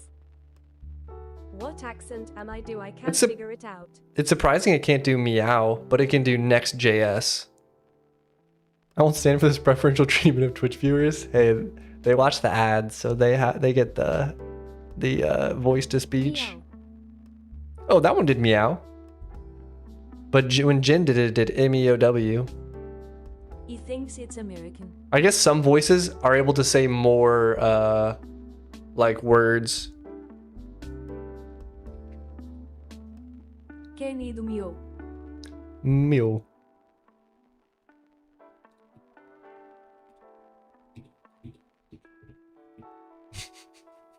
That's wild that you built this. How long did this take? This seems like pretty Also want a meow. pretty involved. Meow meow meow. What does MEOW in Japanese? 口が開いた口が開いた口が開いた口が開いた口が開いた口が開いた口が開いた口が開いた口が開いた口が開いた口が開いた In Dang. German, it's meow. Oh no, too many cats. That one sounded like such a normal, like, oh no, too many cats. うんこうんこうんこうんこうんこうんこ What did it just say? Loophole?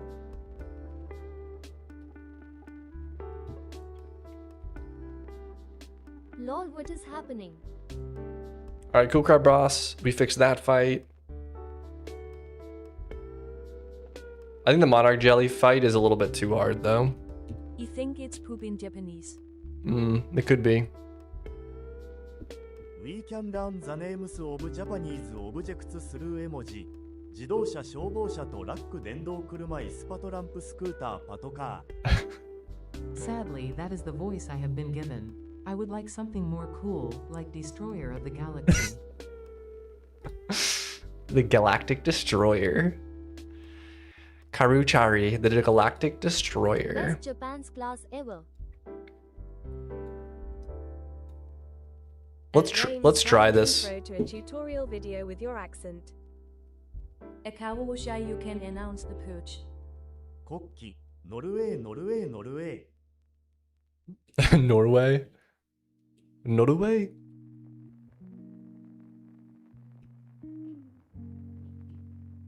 Blurb, blurb, Execute Order blurb. 66.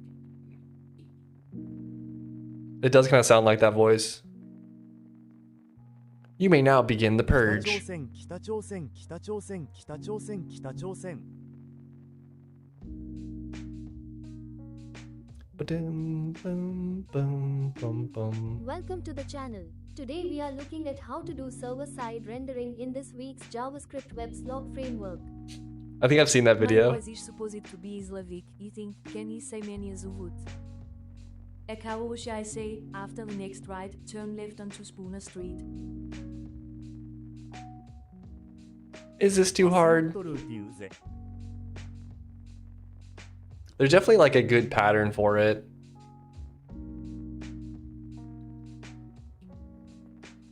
L. I don't think it's that hard.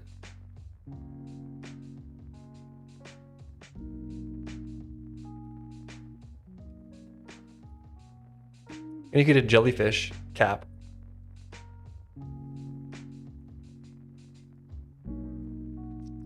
Thank you, Alstro, for the follow. Appreciate it.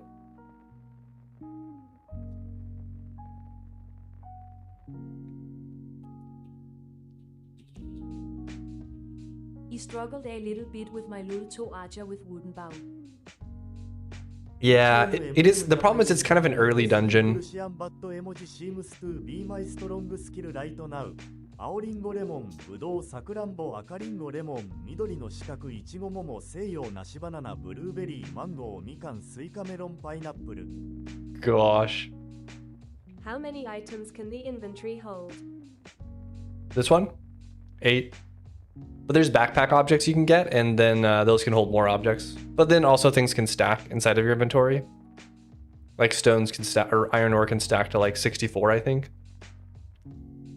Or maybe to 256. I don't remember what the stack count is. It might be 64.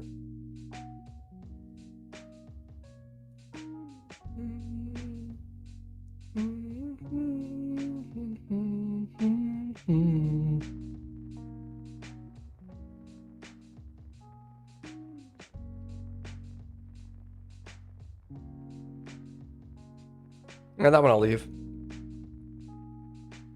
Let's go balance a Gumbo Forest HP, I think. Unless, yeah,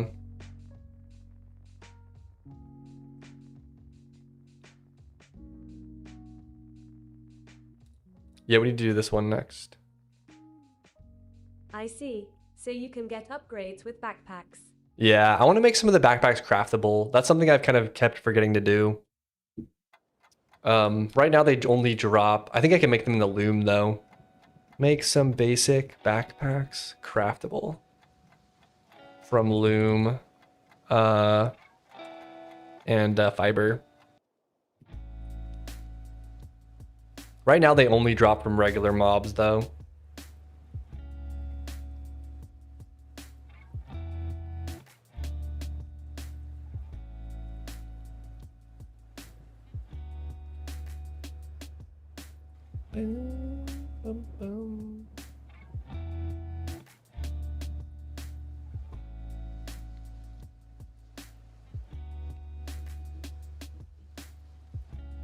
I hated it when I entered GW2 first time and my default inventory had a low amount of slots, that's why I'm asking. Guild Wars 2. Yeah, I mean, I can definitely see that. What you're supposed to do is you're supposed to like get loot and then recall and then use it to craft. So I'm gonna try to add more like introductory quest type stuff. That way it's not like there's supposed to be a little bit of tension with like how much inventory space you have. At least that's part of what I wanted to have in the game.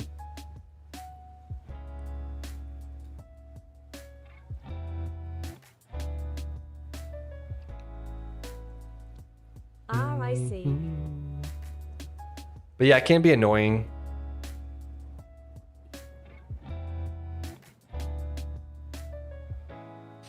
But items do stack, so most of the time if you're just getting resources, they'll just keep stacking, you know?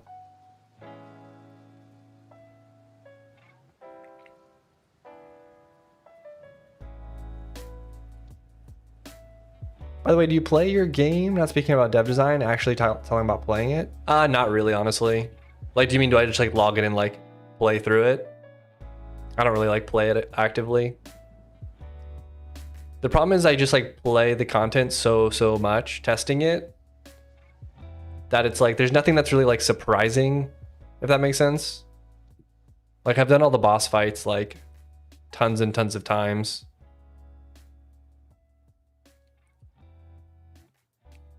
But now that I'm kind of going back and doing more of like an official balance pass, I'm like playing it from scratch. So I just got a backpack thing.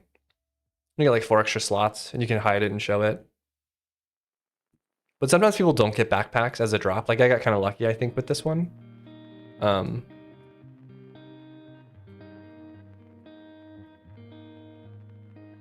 a little under-leveled for this area. I just want to see how the HP feels. This guy might run too far.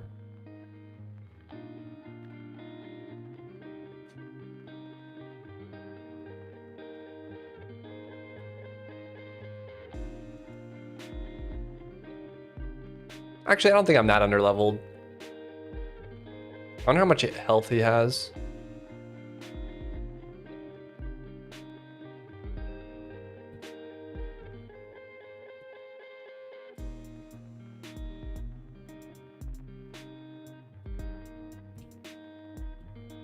But yeah, this is way too long. If this is the level, then this is way too long.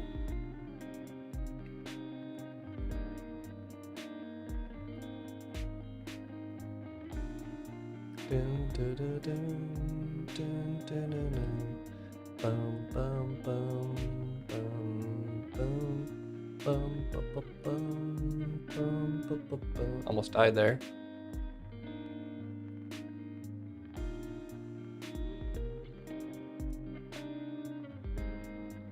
I just don't know if I'd be if I should have higher damage at this point, because all I have is a wooden stick or a wooden sword, which is pretty much the same as a wooden stick.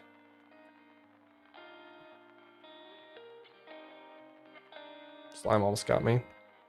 Like if I had that, I would do probably twice as much DPS.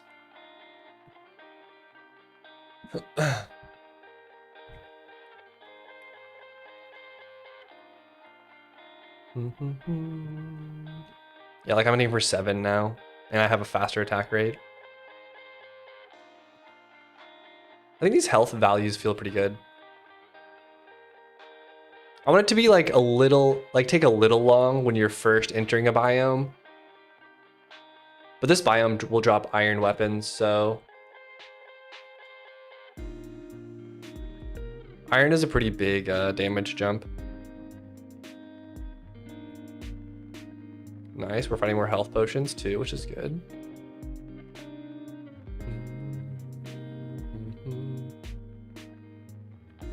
Some jellies.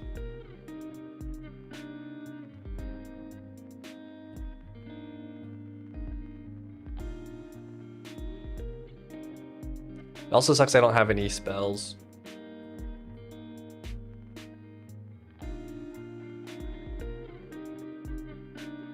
These guys are maybe a little tanky. All right, let's see how much I have now with just this skill. Because I think how I have it planned is level 5 is right when you start getting recommended objectives in this biome. So you should get 1 skill point. So I'd be kind of like this level of DPS probably. I'm still doing 7 damage, I guess.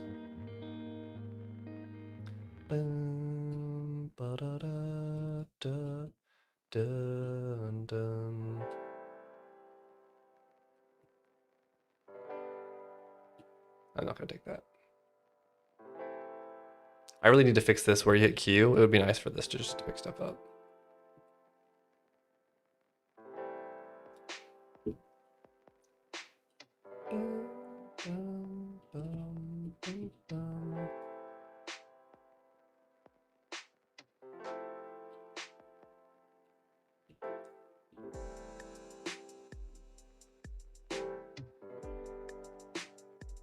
I wonder how the Mothlet fight goes with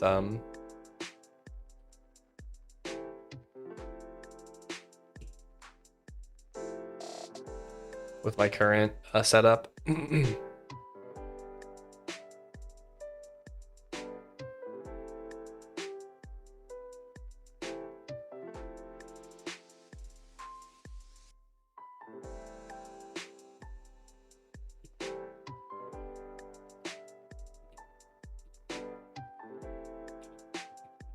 I can't believe I ran into that one.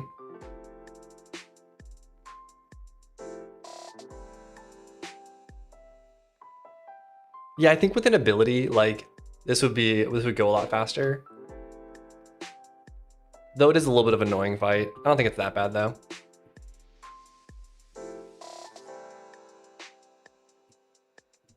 That attack's too hard.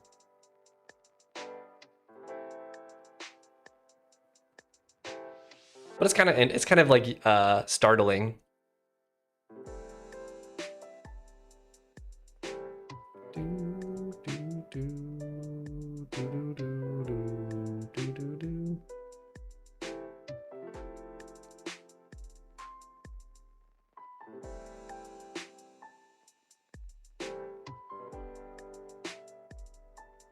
But like I'm pretty much like half geared here at the right level.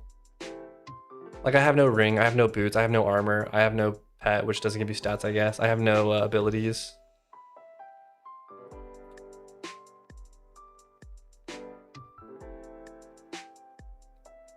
Thank you, Buckets, for the follow. Appreciate it, man. Welcome.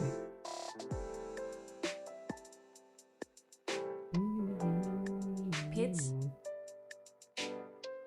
Pets? Yeah.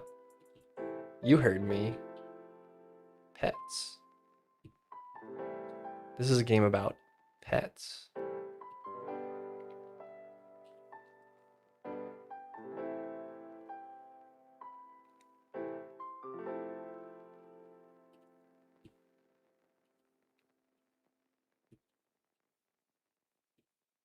Bum, ba, na, na, na. Na, na, na, na, na, na, na. I guess we can just drop this stick.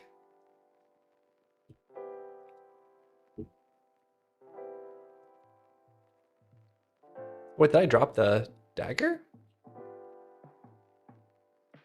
There we go. 4 damage, 3 damage. This was an extra strike though. But I might do dagger mode. We managed to get like a blame page here though.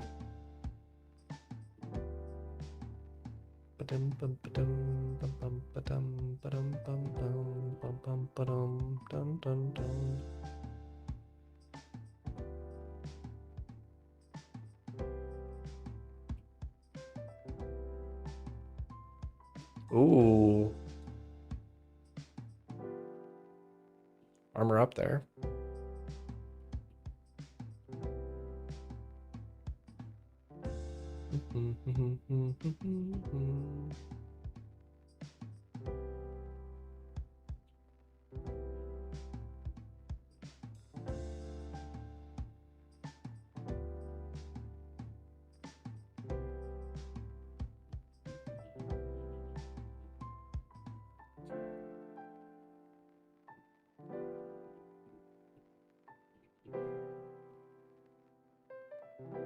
So tanky.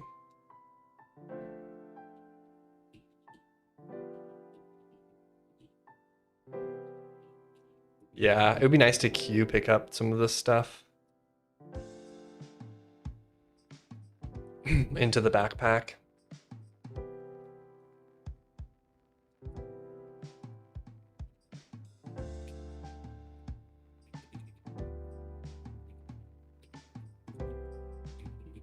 I don't know if I don't remember how the quick loot function gets executed. Like I think it searches for the item here and then tries to put it there. But I could just have it also search the backpack first, probably search the backpack first. I feel like that makes sense. Because if you have something in your backpack, you probably want to keep, like your backpack's more storage while you're playing. So slow.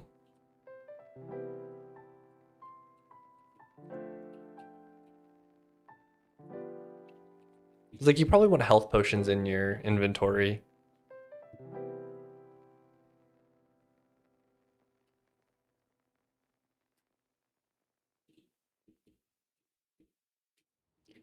This is going to be a fight where I feel like I'm going to want to have... Uh-oh.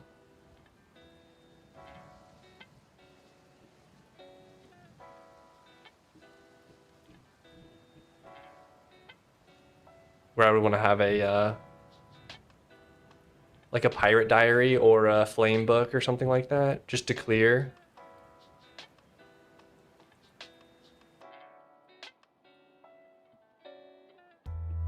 Man, I cannot make it through. There we go. It's a lot of hit points. I'm gonna die. This guy has too much health, I think.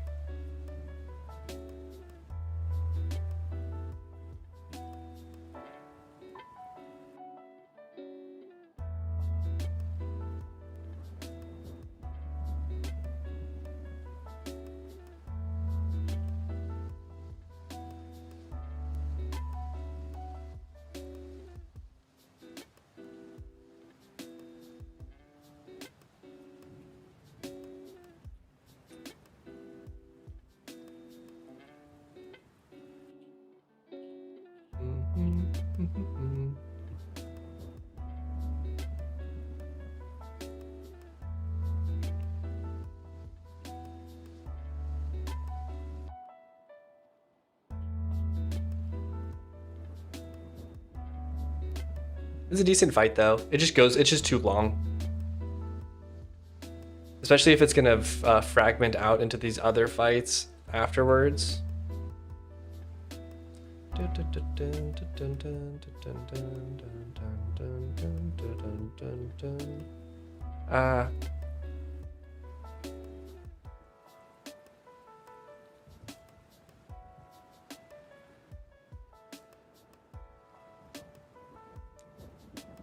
Yeah, that's a little... Oh, that's with maximum myth board. Is it really?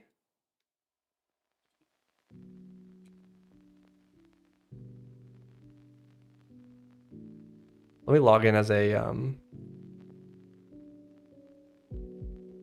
hold on.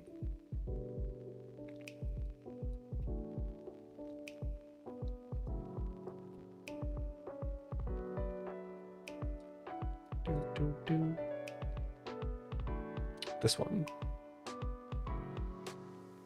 I thought I was on this account.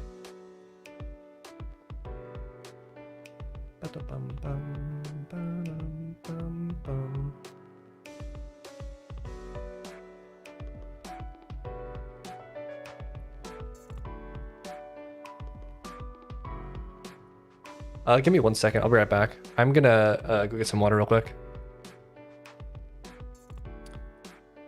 Yeah.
All right.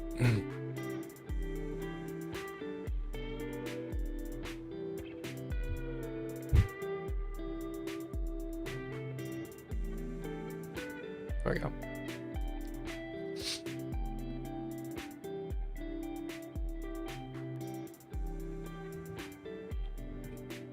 Okay, we tested on the wrong account, so we have to test again. This has got level 6.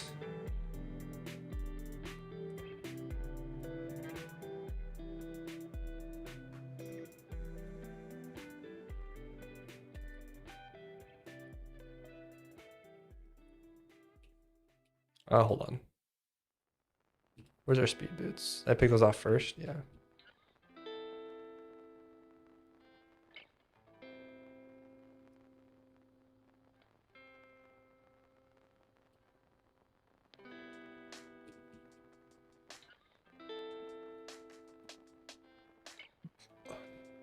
All right. Let this guy die. So we get a fresh level 1. All right, we're a brand new player now.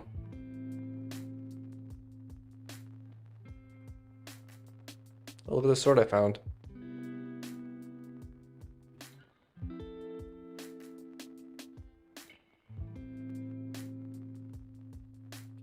Bum, bum, bum, bum.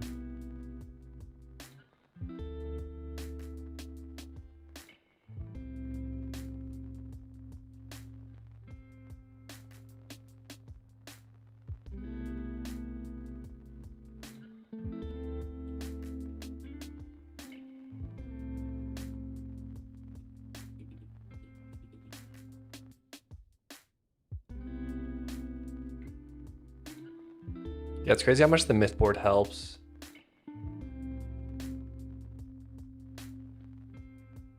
I really do need to check every bag I find, though.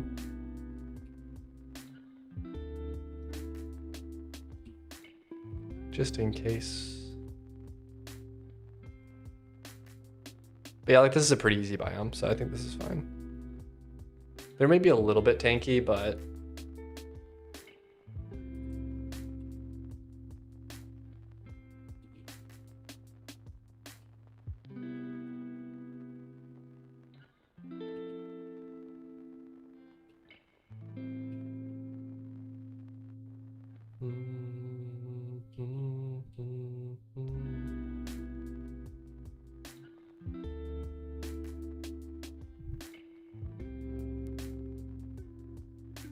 it sucks there's no set pieces here.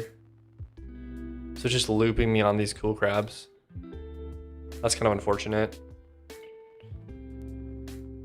I guess I could increase the number or the nearness of them.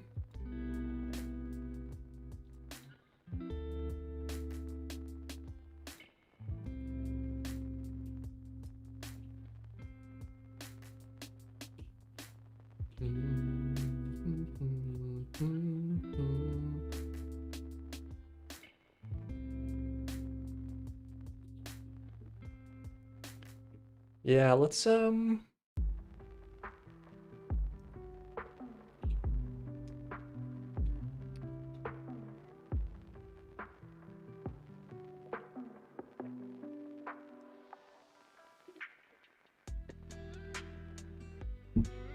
I could add more. I just need a guaranteed way to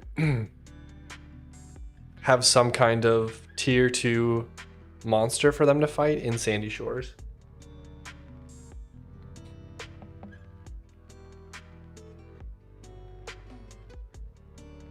What I might do is I might just make another level of elites. Then have the set pieces just be like a little bit more unique. So I can just do some more crabs. I might just do that. Do some elite style crabs, Sandy Shores, for T2 objectives.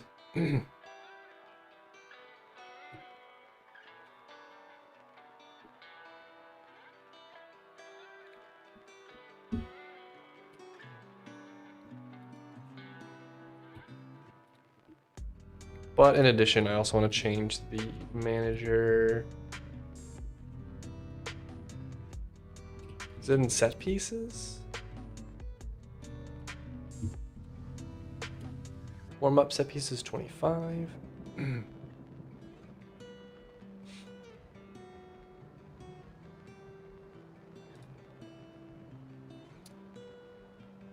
gonna make this 10. Minimum. Where's minimum resource rock distance? Minimum set piece distance 128. That seems like a lot. I'm gonna reduce that.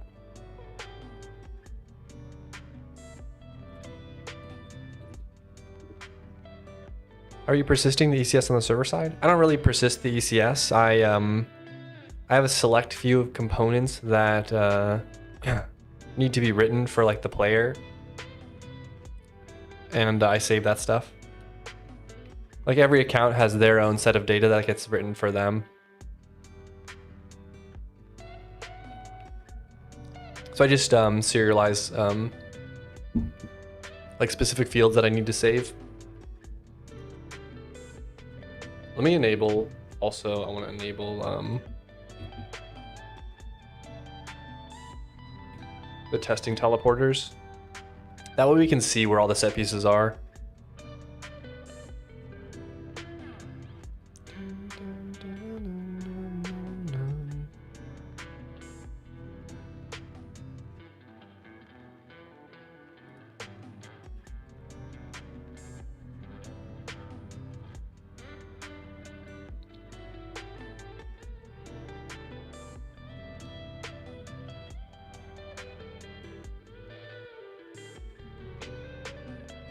Okay. I guess this feels better.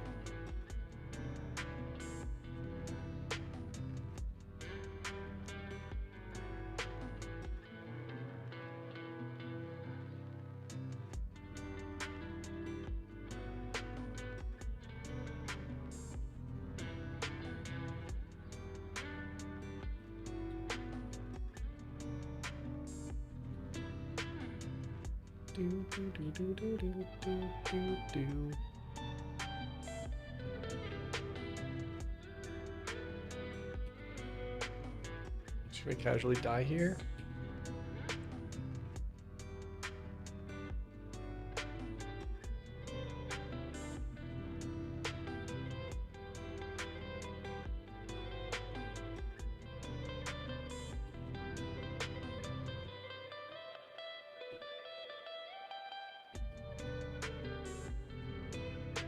Let's redo the Cool Crab Grotto fight.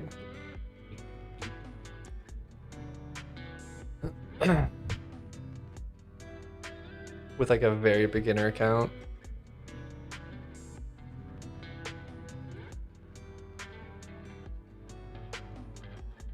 Yeah, I might need to drop his health. This is the first time I was testing it. I had I was doing like twice as much-ish damage because my account had some myth board levels that I didn't realize. Maybe it's not that bad actually.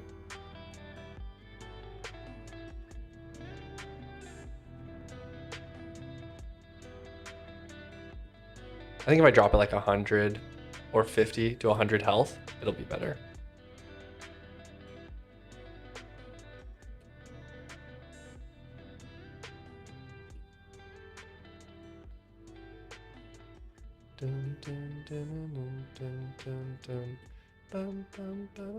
What's up, Brian? How's it going? How are we doing today?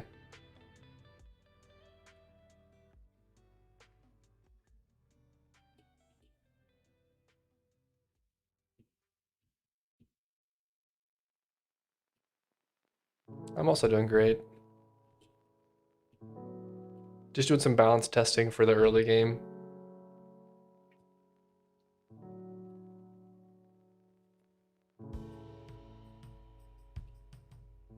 Okay.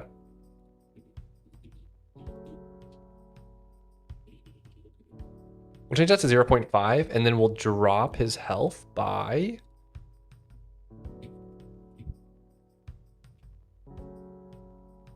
370. Are you 6'4"? No. I'm close though. Do I look tall? How can you tell?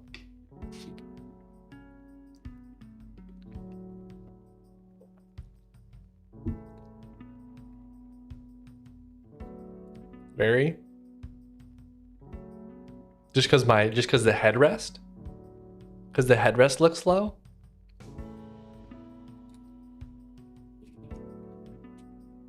Oh, 370 is not what I wanted. I want to do the opposite. I want to do 325. From the angle and the headrest. I think I probably look taller because the mic is, or the camera is like lower. But yeah, I'm like 6'3" ish. So you're close.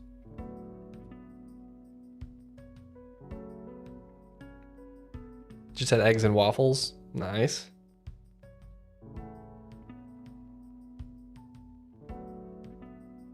Sounds pretty tasty. Are you a waffle guy or a pancake guy? That's the real question.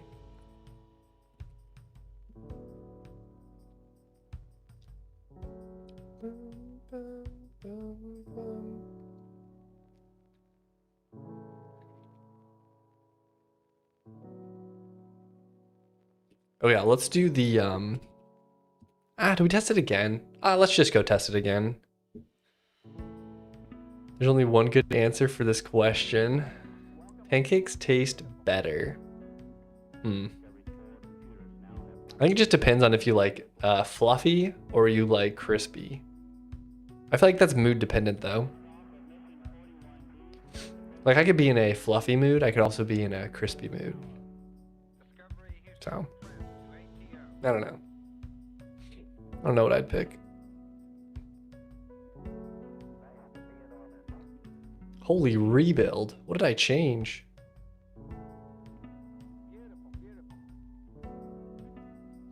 Actually roll my pancakes and dip them in syrup. That's actually a pretty good idea. I like eating plain waffles. Okay. You're banned. I'm just okay, get this guy away from me.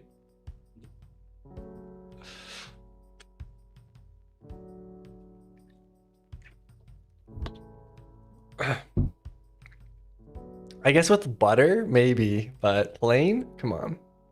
You gotta live a little.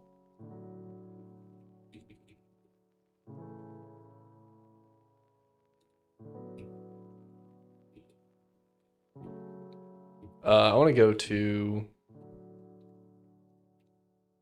this next biome.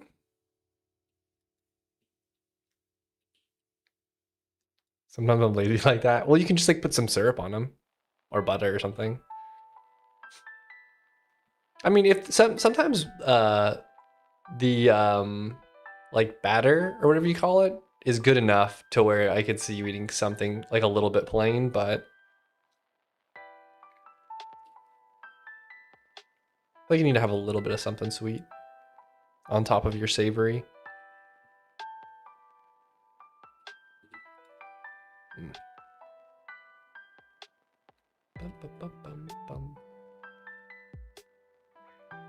It's weird this guy didn't get recommended.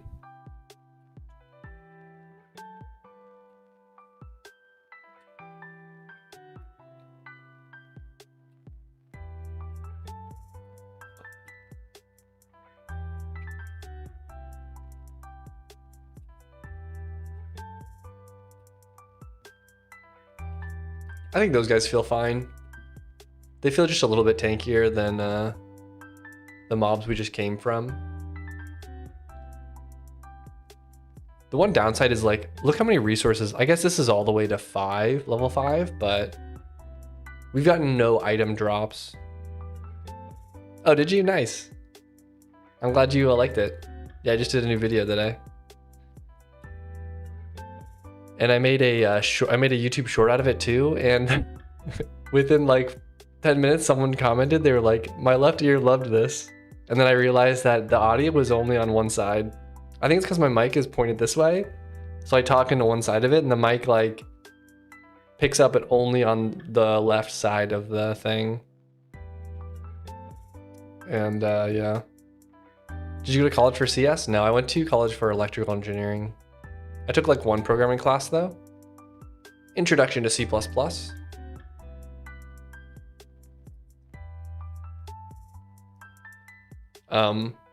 But then I transitioned into computer science stuff. Remember you told me on a 4-core 12 RAM server. What's the most? Where the most of the RAM and CPU goes? Mob simulation or something else? Actually, a lot of it goes to mob simulation. Just because they all have these like they have like a tree of finite state machines that they have to walk through, and they have to like I have to simulate that, and there's a lot of like checking of like, yes, can the mob like walk up, or is there something there? And then it's like, can the mob walk up again? Sort of deal. Did you do assembly? Yeah, I did a little bit of assembly.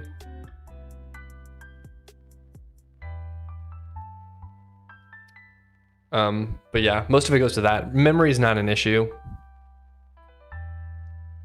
Like I have plenty of RAM. But for the server, it's that, and there's a lot of networking, a time spent networking. Did I like assembly? No. I mean, it's interesting to learn. I learned like MIPS assembly or something like that. But I don't know if it's a stereo mic though. Shouldn't it be? I don't know. Well, maybe I'm just wrong about it. But anyways, I uploaded the video and then the audio was only on the left side. So I had to take it down and re-upload a different one.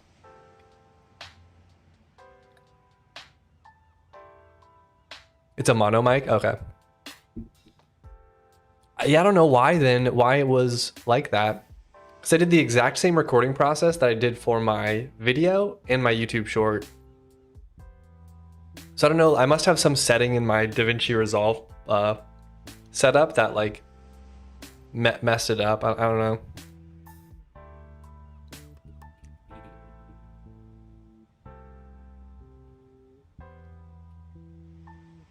But anyways,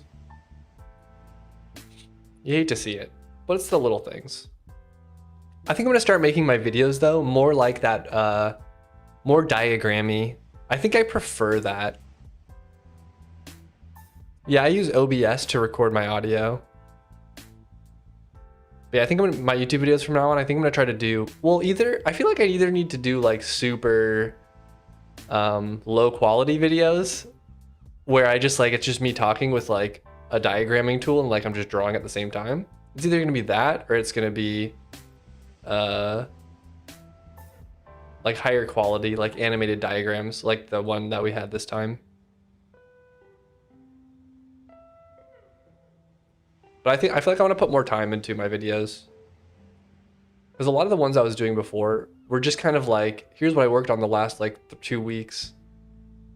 I'm just not doing this very well. I get distracted.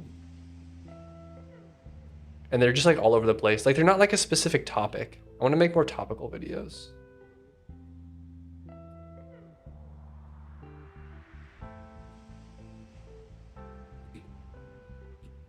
This is where, yeah. Not having an ability is really nerfing me here. And also I have like 0 speed.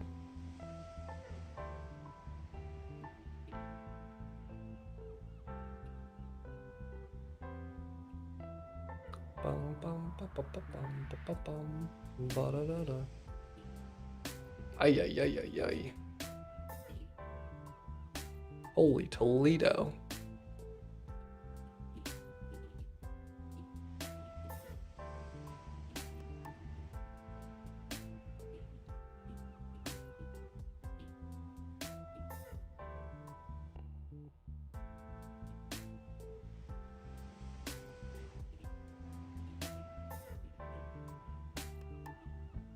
I might make a few cool, like high drop rate early game, like shell dagger or something like that.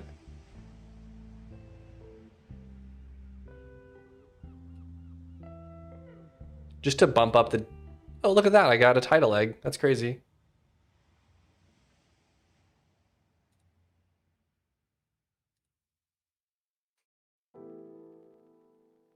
How do you get sound effects? Do you record them yourself? For for this game?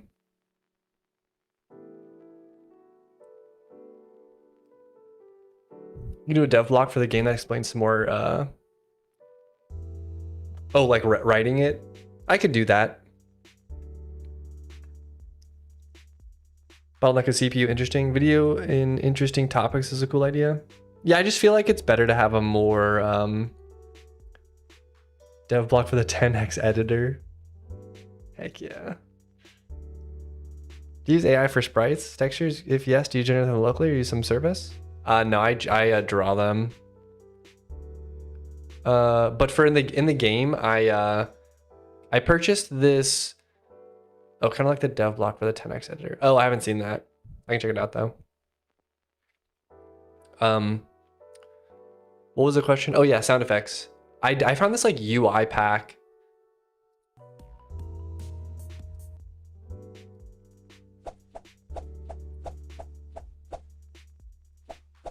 Like, do you hear? I don't know if you guys can hear it,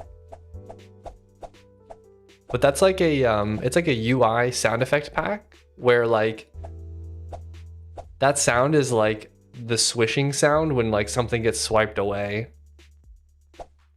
That's where I got that sound from, and I did the same thing for a lot of the other sounds. And I bought a bunch of sound effect packs on itch basically.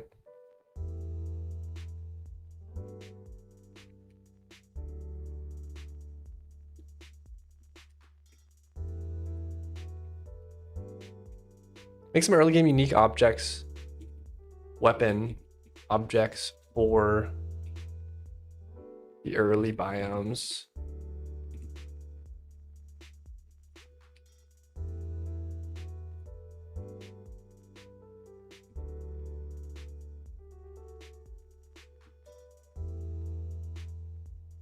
Yeah, I want to make some other drops, I think.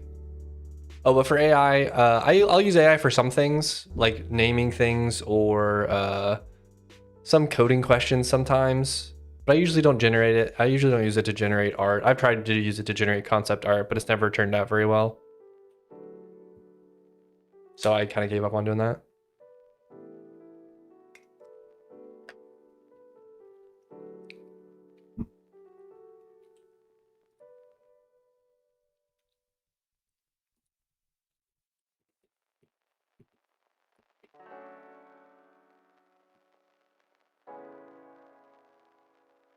The 10x C++ editor?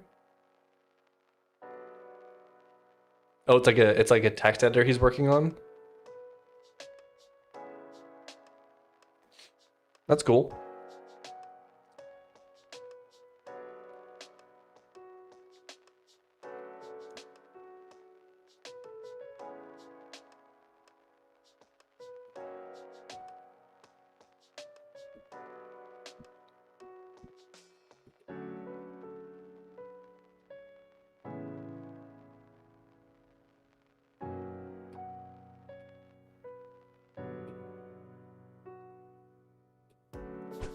Okay.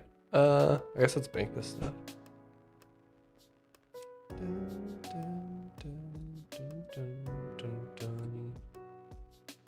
I have really no weapons. The problem is I have like no weapons at this point. But I feel like I should have gotten something like this. So I do like a shell dagger or something.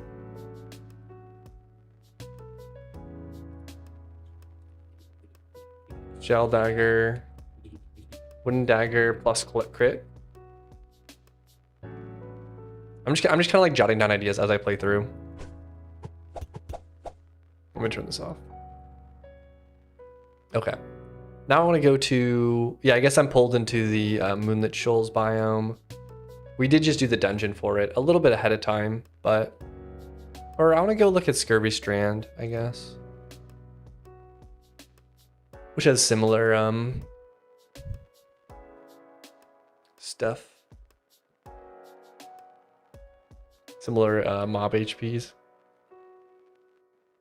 You make an NPC called Not Chris who will sell you pogs and slammers. What's a slammer? I know what a pog is. Oh, from the game Pogs. That could be sick. Then it's like a mini game you play. You go play Pogs. That's the PvP of Mythfall, is playing Pogs for each other's Pogs.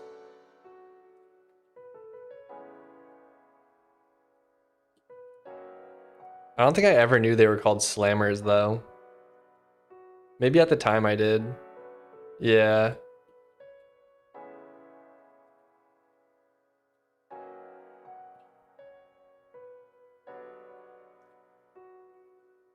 trying to remember what we used to call them. I don't think it was slammers though. Let's go fight this guy. We're like pretty level. This is level appropriate for this guy. Obviously, I don't have any ability, so it's just so many bullets. I guess it is a bullet hell.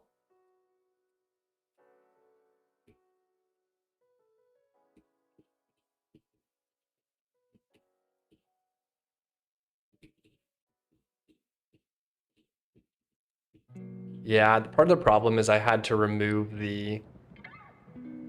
I guess we could fix that. I do an attack range check, but I need to keep it for... Like, some monsters won't close the gap.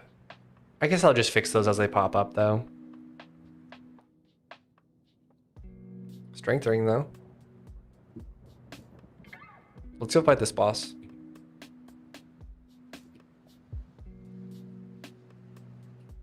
I'm just curious how much, how the health feels.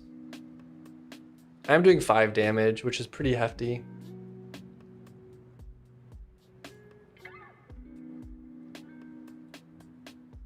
I might just die, hold on. Oh shoot, I thought I was safe.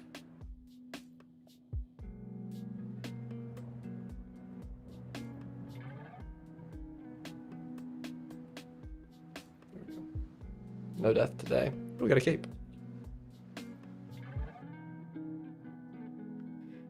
Yeah, what did I just say though? I said, oh yeah, we're gonna fix the range thing. The attack range. All right, let's go fix the attack range. Common behaviors, I think. Yeah, I have this default shoot, and I tweaked it to be 150 rather than infinity. But I need to have one that's for bosses. It's just hard.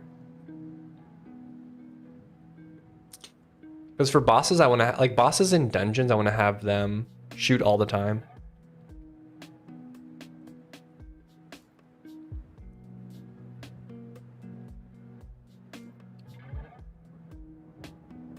I'm kind of tempted to do this though.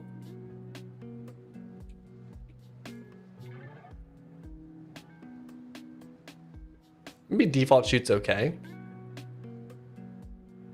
And then we'll have a boss shoot,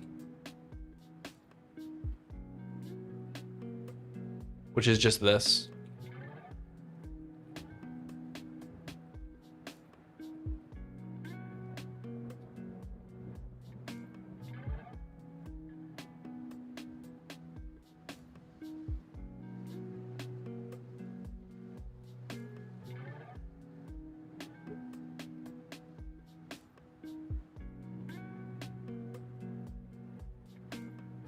That way the boss fights aren't don't get range limited.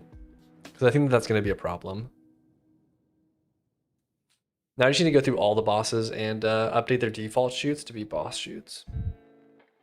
That shouldn't be too hard though. I think I'm just going to do it for dungeon bosses.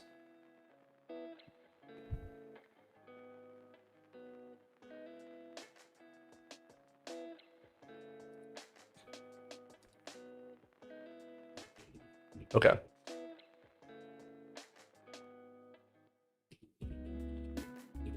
Dungeon. I know we want to do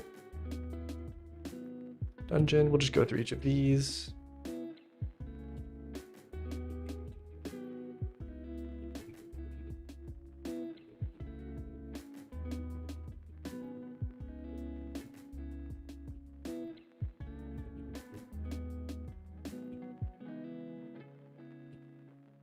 This is all...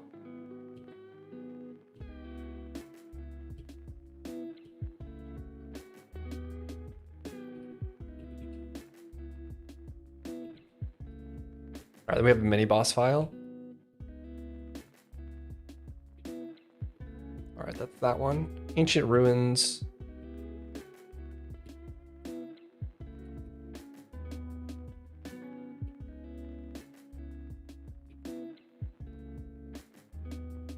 It's probably good to have these divided up anyways.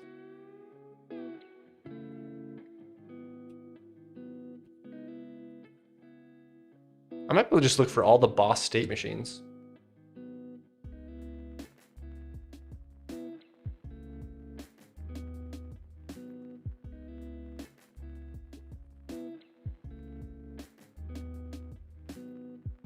No, because we have those as well. Okay, hold on. That should be good.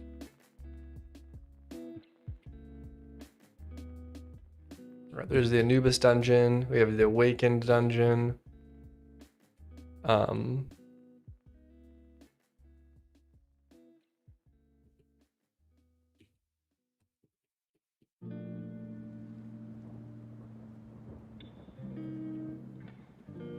Cool Crab dungeon.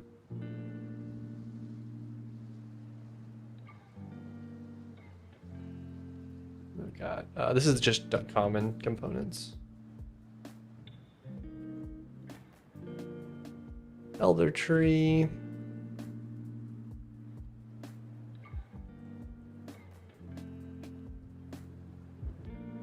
Ale of wood.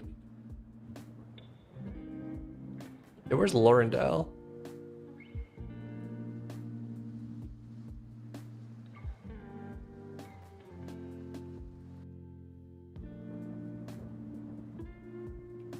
There it is. Oh, Lorendale Dark. And then Lorendale, right?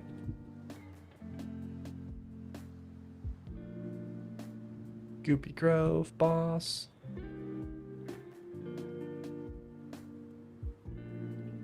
We'll do the Grug Pit.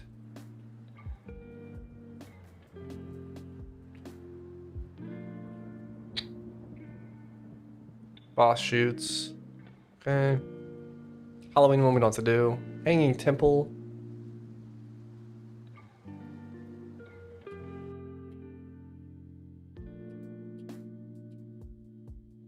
Look for Master Eshore.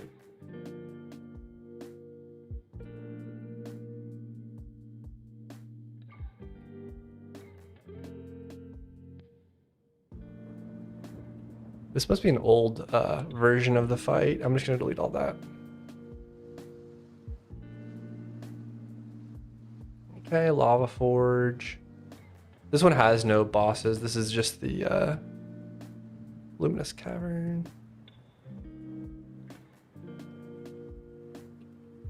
Necro Garden. I guess the light boss is in here.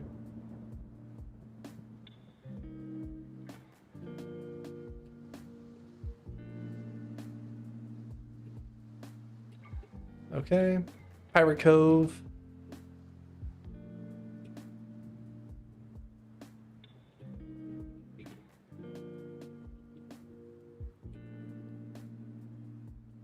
Scorpion. That's recursive green. Where's the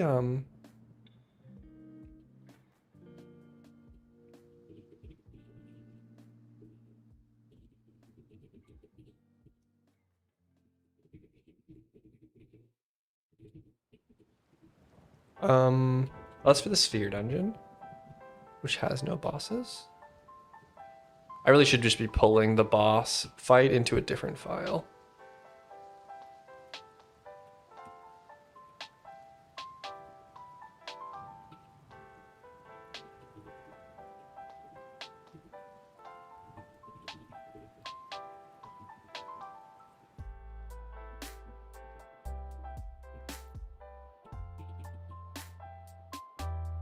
Succubus.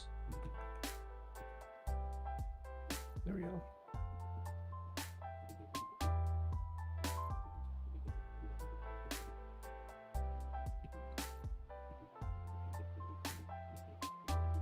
The tutorial, the volcanic core, and the volcanic mine. All right, cool.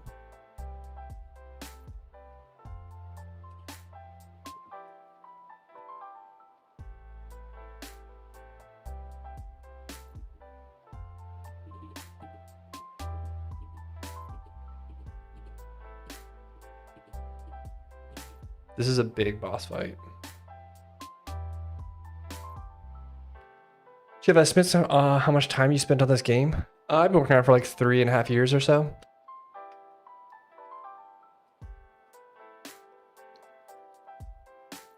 But I don't really like time track, if that's what you mean.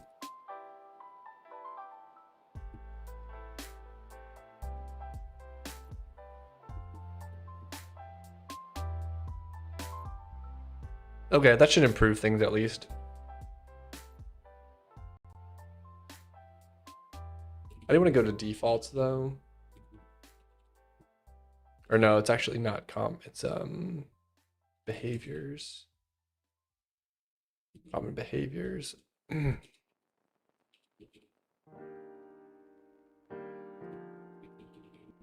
Doesn't set a maximum attack range. That's done too. Okay, cool. Bum bum bum bum bum bum bum bum bum bum. I can't even hear the music anymore. There we go. I need to fix my audio setup.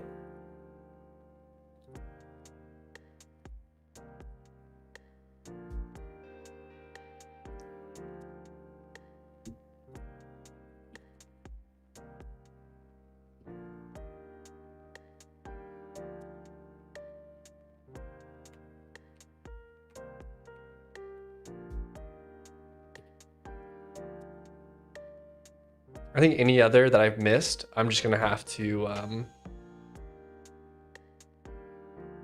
live with. Maybe a claw dagger.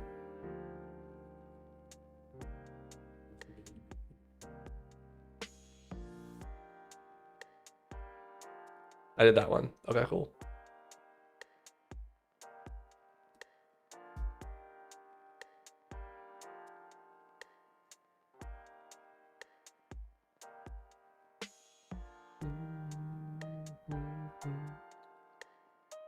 Okay, let's get back to balancing HPs. I felt like those were decent HP levels though. I always try to fight them a little bit under leveled. But I felt like it was working. Like I felt like it was doable. So. Except for everything up to Moonlight Shoals, I think is okay. But we just need to redo Gumbo Forest, which I think is going to be they're going to be too tanky there.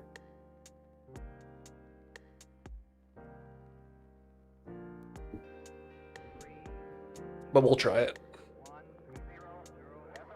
We'll try and see what happened.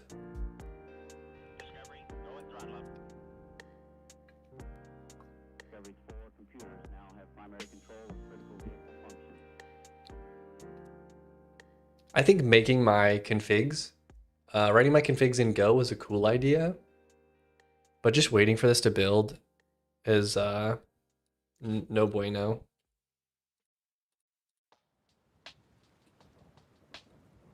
All right, let's give this a shot. I wish I had a teleporter, but I don't.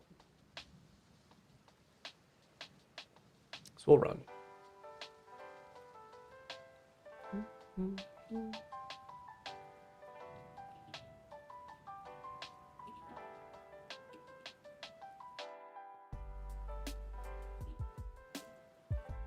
We can try to fight this guy. This is kind of just a hard fight though.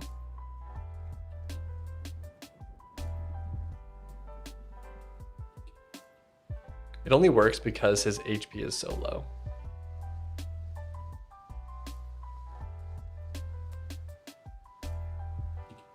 See, we got an iron sword though.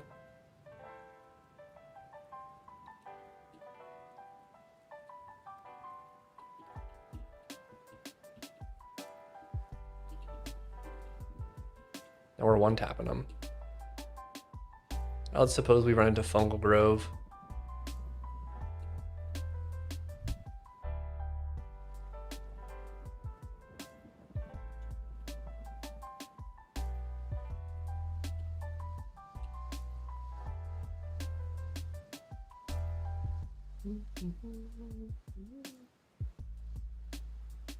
That's really not that bad.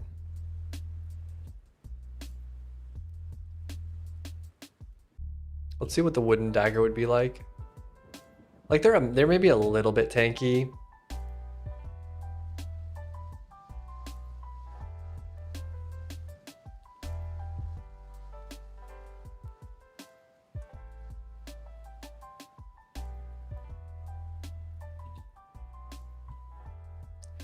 They're maybe a little tanky.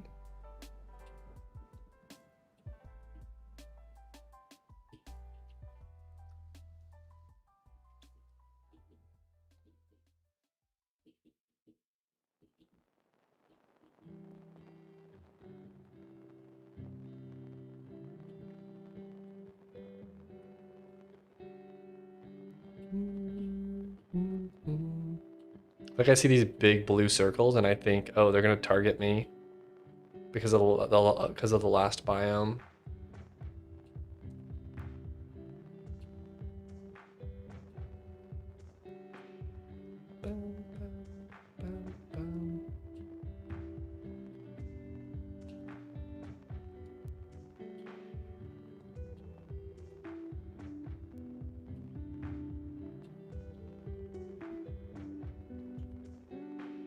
I guess technically this biome has mobs with slightly higher HP, or should have mobs with slightly higher HP.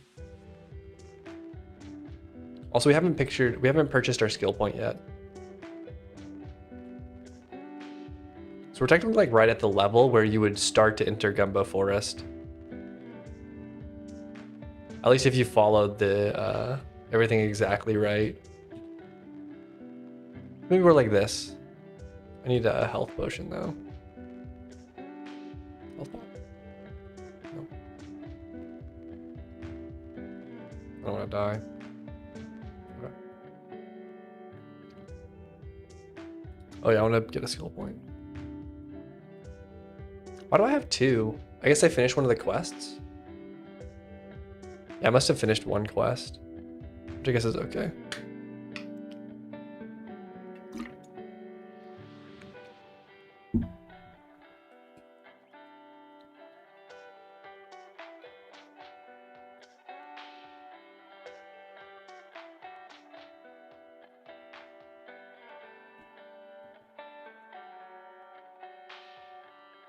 This biome feels okay. The mothlet might be a little too tanky. But like just coming into here, I think that these guys feel like difficult, but mostly the little guys, I think just need a little bit less health, actually.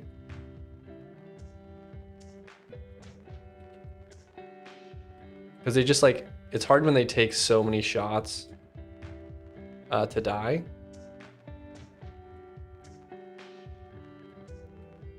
Four, five, six.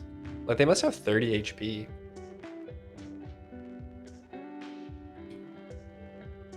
I don't want to die yet.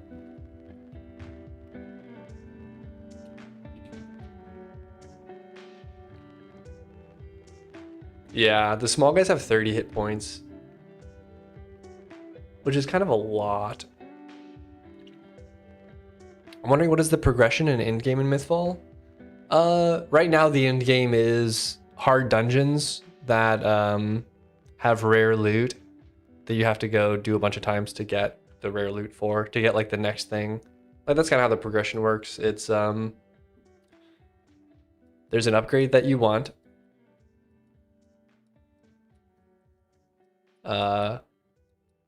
Requires some ingredient.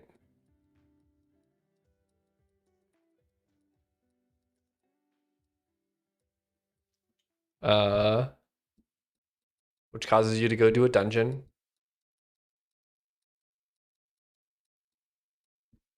Which gives you the ingredient. Oops.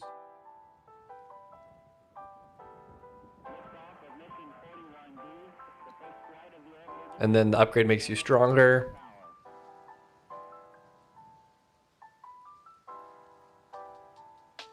Which lets you do harder dungeons. to get better upgrades, to get better ingredients. That's kind of the cycle.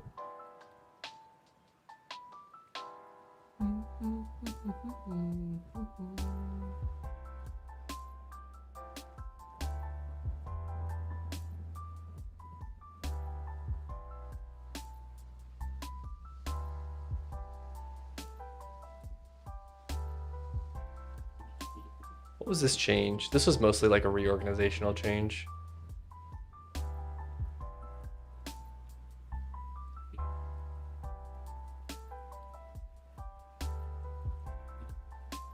We need to rebalance these because these split to 3 biomes and then these split to 3 biomes. So we need to reorganize these into the 3 ones.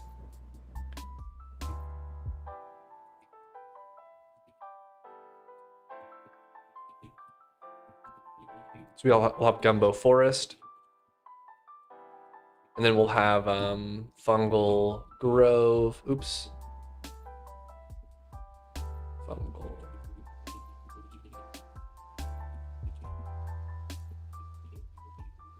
Gumbo Forest. We'll replace with, this is Stonewalk? Wake?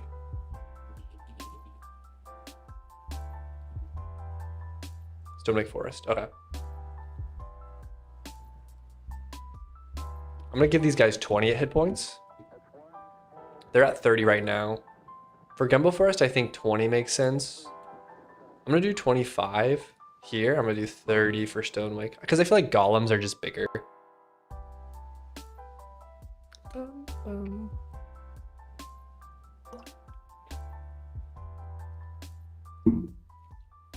And I kind of go up by 50%. So that would go to 30. That would go to 60. 150?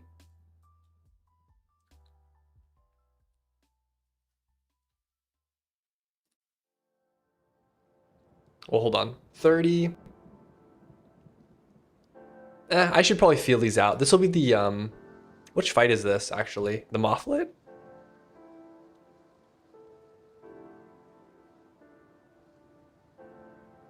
Yeah, I think it is, actually.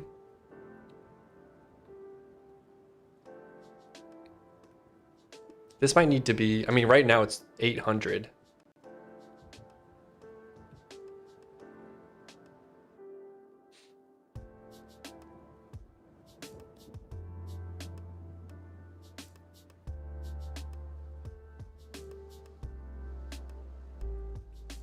Let's do 300. Let's do 300, I guess.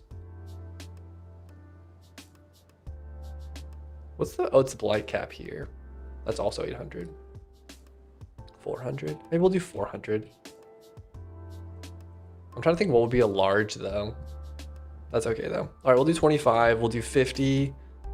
We'll do 100. We'll do 30. We'll do 60. We'll do 120.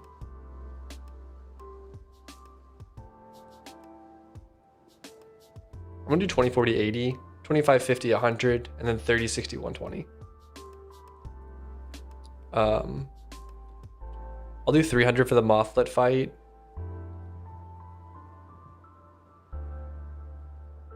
400 for that one. And then 500 for this one. We'll give these a shot and see how they feel. But I gotta go to the bathroom. I'll be right back. Give me 1 second.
Oh.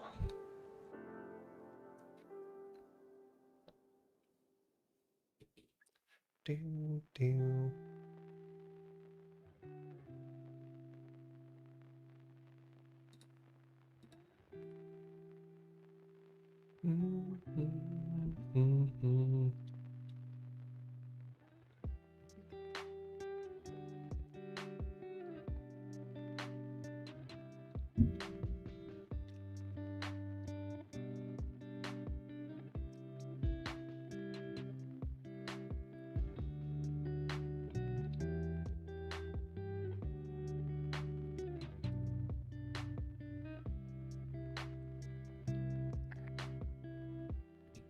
Okay.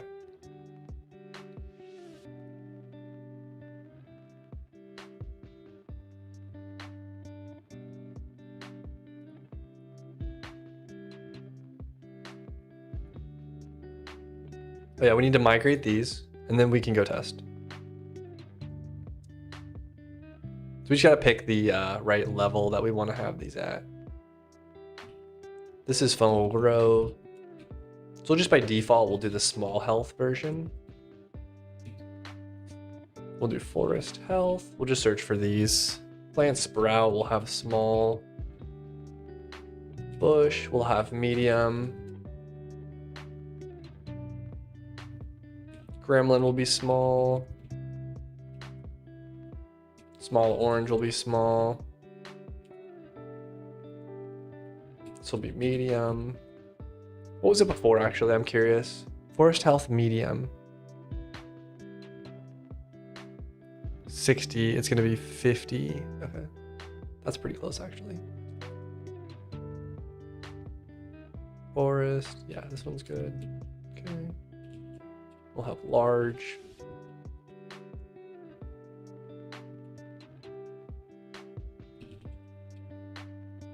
Small.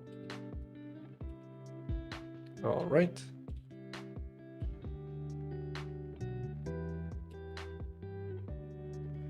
We'll do gumbo forest.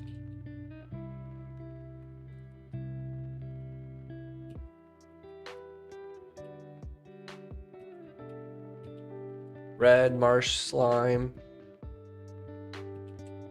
Pink slime. These are reducing from 30 to 20, which I think is a good, that seems pretty good because they did feel a little too tanky.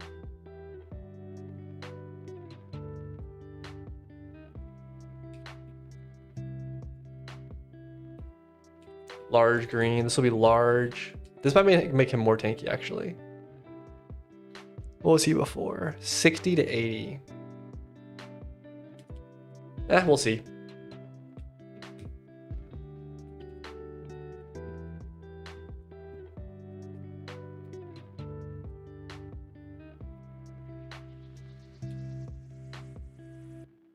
All right.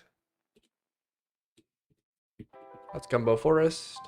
We have the Mothlit. The minions I'm actually going to give medium health to. They were small before.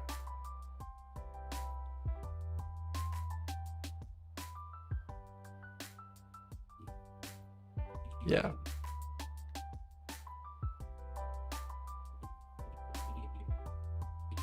Forest health boss.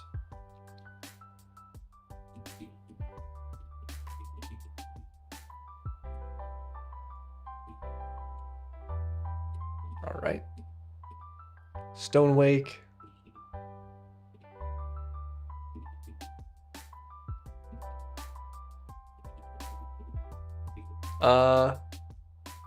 Plant Golem. He's actually kind of large. This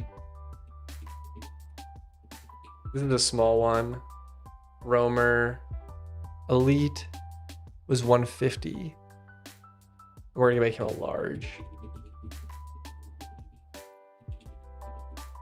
Gremlin. Gremlin pup.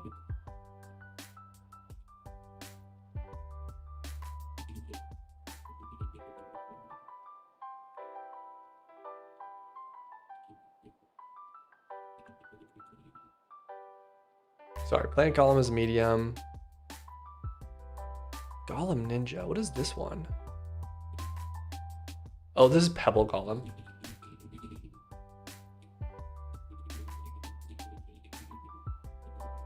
I was wondering because I don't have this anymore.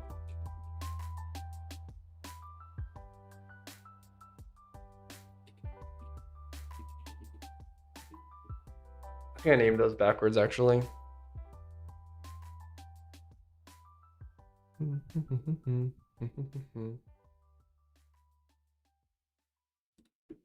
Whatever. This actually should be medium.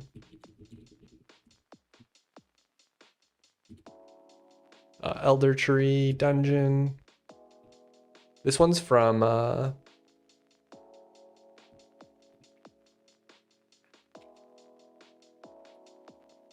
wait, hold on. Balance. This is a Fungal Grove dungeon. Oops. What was it before actually? Small. Small is 30, so it's gonna be a little bit easier. Health medium. Health large. Health small. Health small.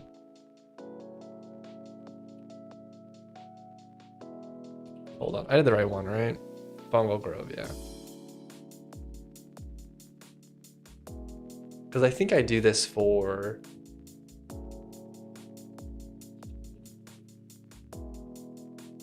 the dungeons as well, yeah.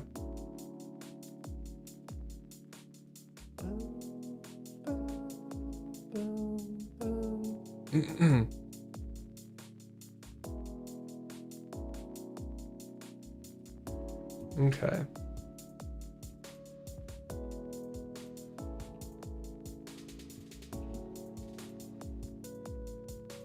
All right, this guy's gonna be a gumbo.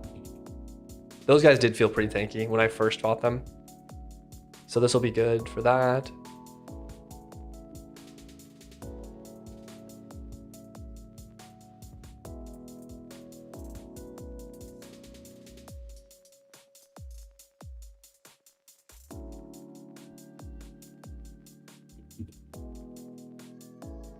Gumbo. Oh, we're actually not looking for those, are we? We're looking for brown slime. Do I make it a medium? I'm gonna make it a small. Because they're small.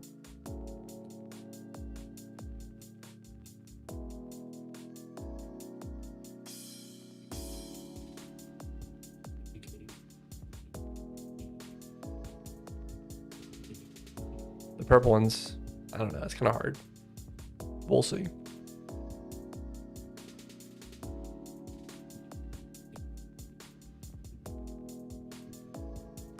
Oops.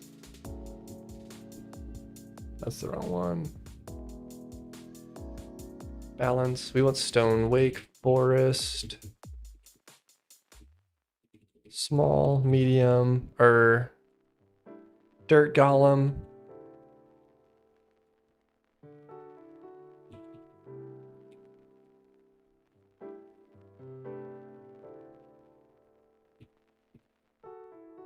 Yeah, we'll try this. I actually think none of these are... Actually, I don't think this ever gets used. All right, Forest Health Small, no longer needed. I'm gonna leave it commented though, so I can reference it. Medium, got rid of those, got rid of those. Got rid of those. With the bosses.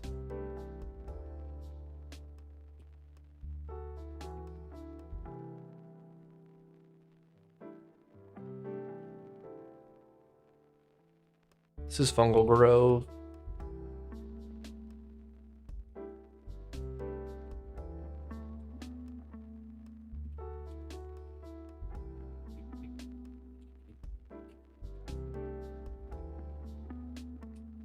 All right, that's Stone Wake.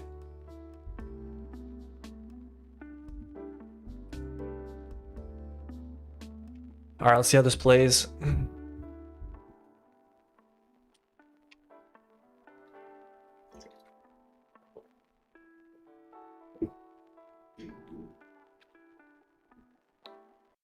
We'll go run around Gumbo Forest and see if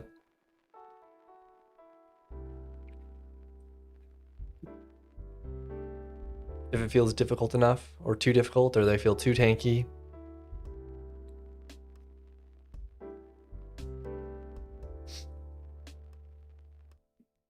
What's up, buddy?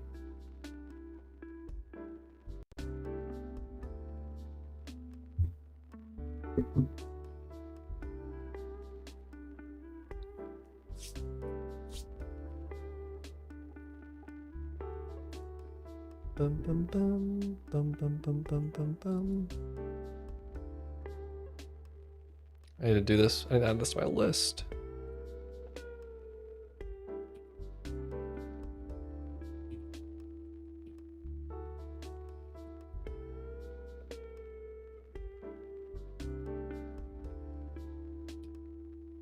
JBPS.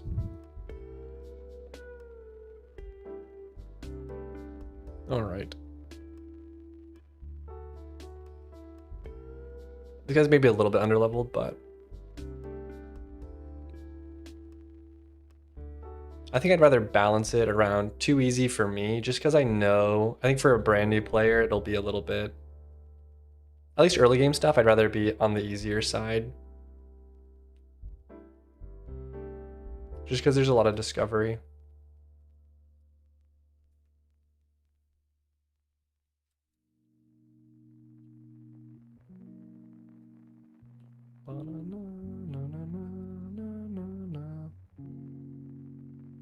Oh, coconut.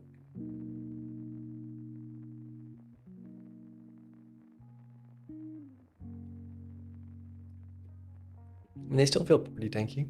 At least these guys do. I think this guy's actually got more health than before. That's good though, because I think I wanted him to be more of like a fight.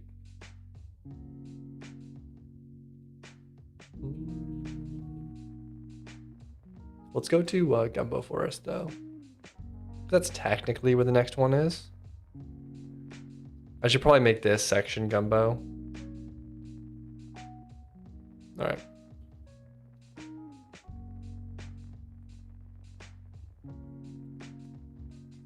I mean, they still feel a little bit tanky. I feel like bees should drop some kind of like stinger sword or something.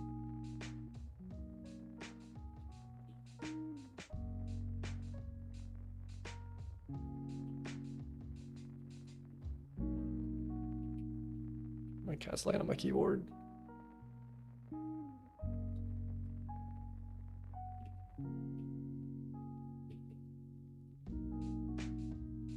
Cat cam for a bit.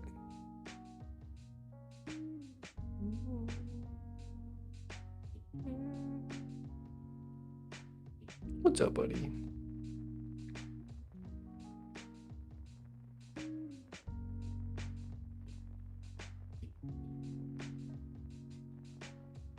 I think with an ability this would be better.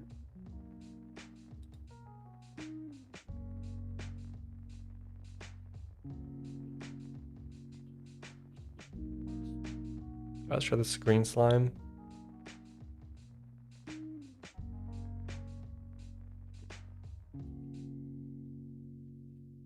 Yeah, the pink ones feel a lot weaker now, which is good.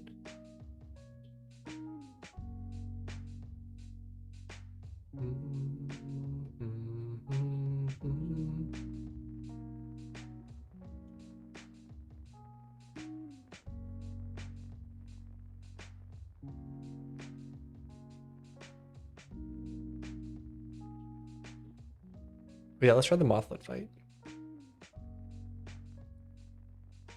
Dun, dun, dun. Would be nice if we get a few potions.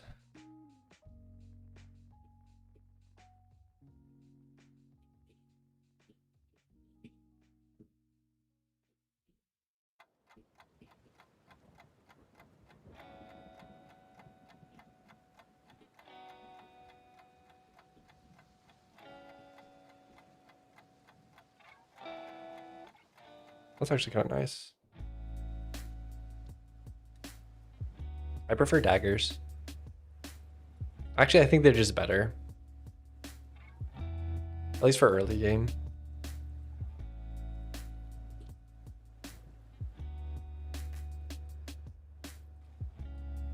Is he not even attacking?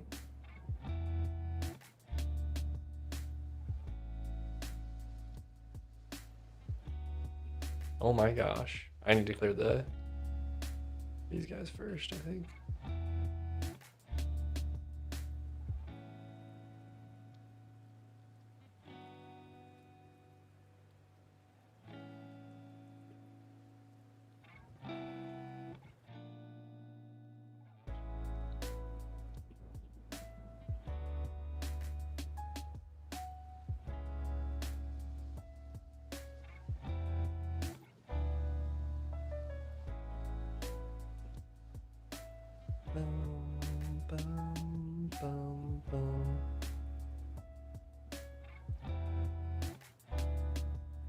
Ow, dude. I might give him a little more health. I just feel like that was too easy.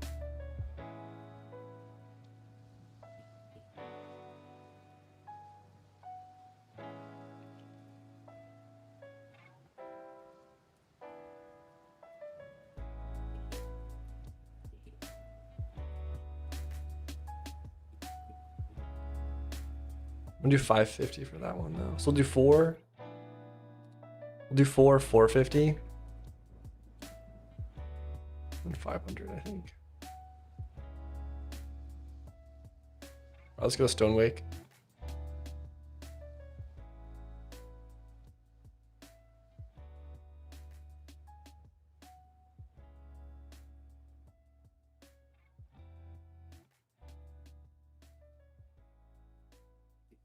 All right.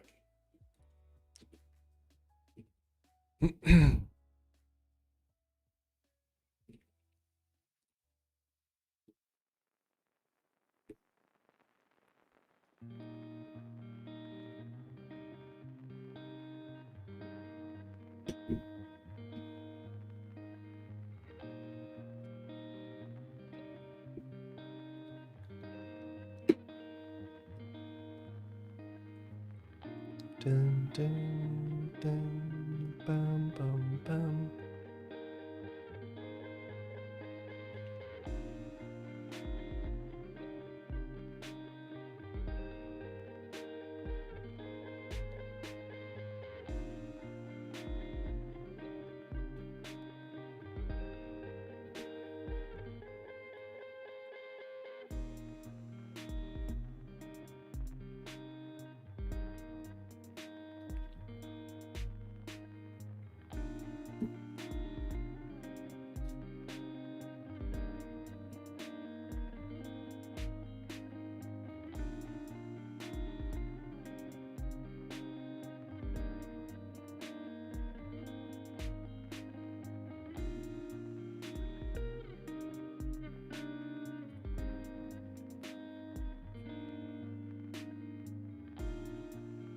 Should I just do unlock all? Yeah. I just want to teleport. I want to run over there.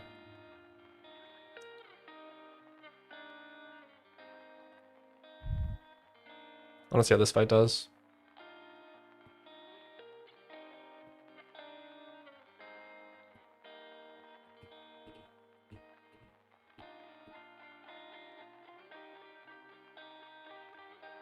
I think these are better as shorter fights though, because they're less intricate than a boss fight. But it's still a little bit of like an event, you know? What's this freaking guy doing?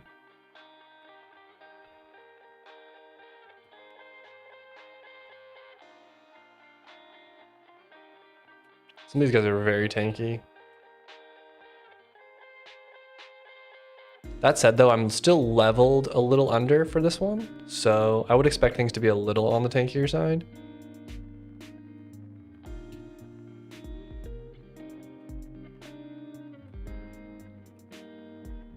And I think if I do, wait, where's my? I might have just killed the... Oh, I disconnected. That's why it didn't save.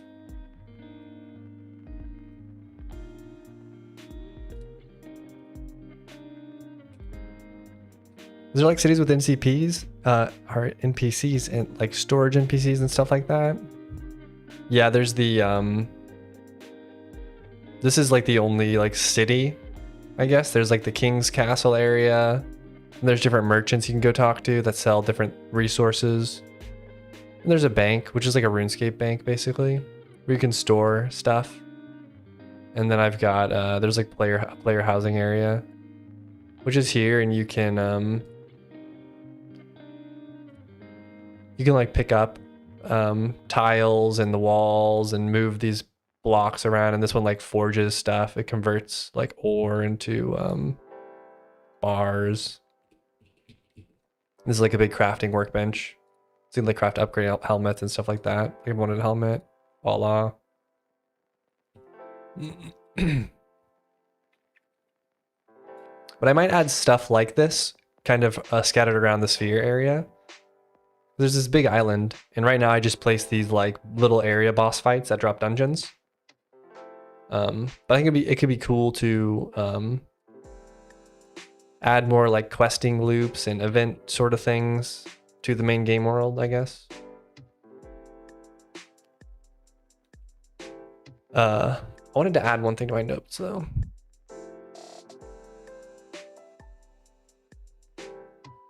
Like Stinger, what's it called?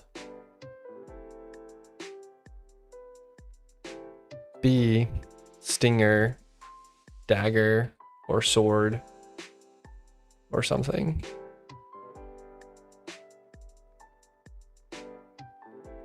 Dagger, sword, bow.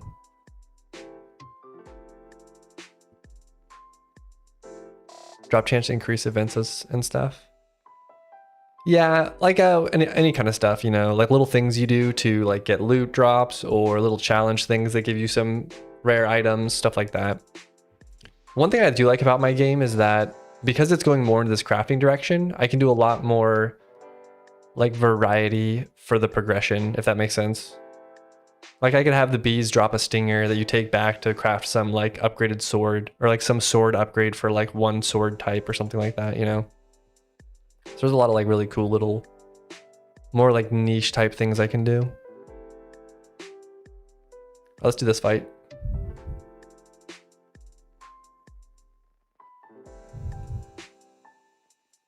It doesn't feel bad. I do feel like I need to have more like special weapon drops though. Oh, walked right into that one.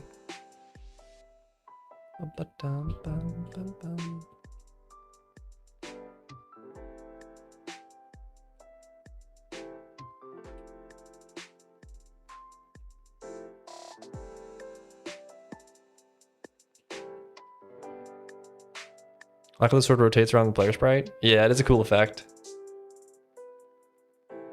It's not super hard to do, but it is a little hard to do. This guy doesn't do very much damage. I guess I'm pretty tanky now that I have my, I got that helmet.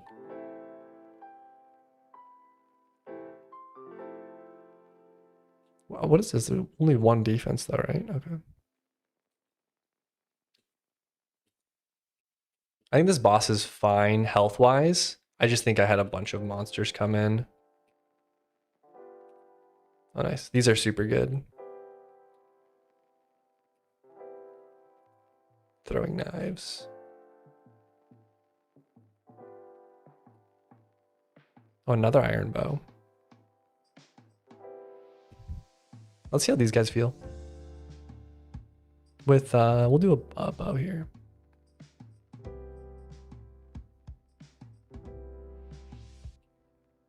Bum, bum, bum, bum.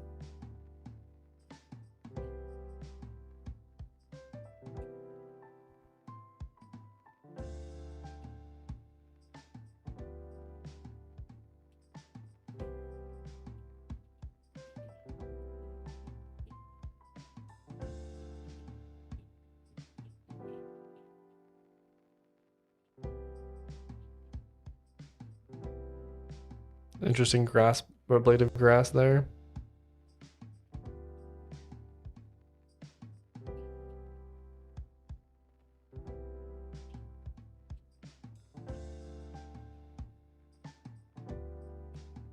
How much did I set the health to on these guys? Or I don't think I ever tweaked them actually.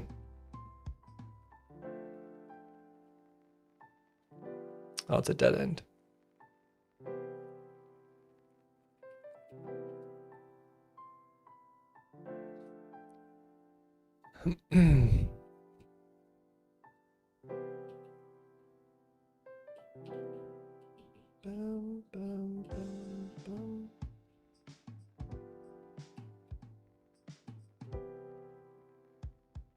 This fight is a little bit boring.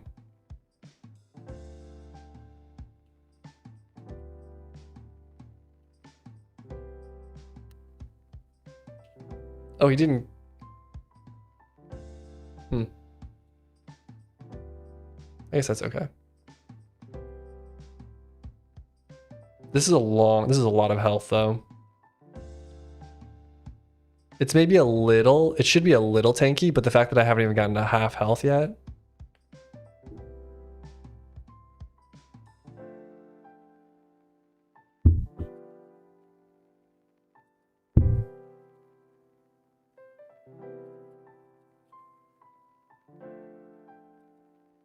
Also, I probably need to make those not leaves. They just don't blend in they just blend in way too much.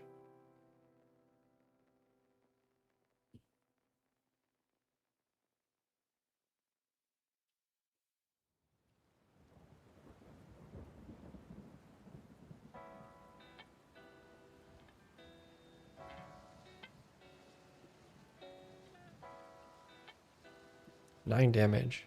I think I was just taking 4 damage. What do these do? 4. Oh, I think the strength for some of these mobs is wrong. It could just be that. Wait, why would the...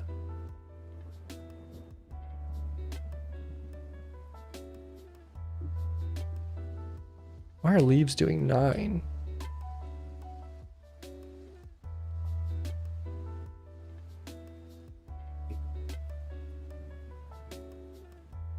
So I'm getting 1 damage reduction. I just don't know why,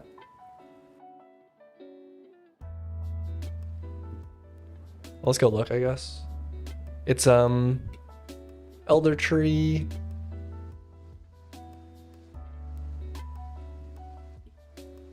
Bum, bum, bum, ba-dum, ba-dum, bum. Oh, I know what it is. All of these ones I accidentally copied the wrong. I have default beach mobs, then I have forest mobs. These all need to be forest mobs.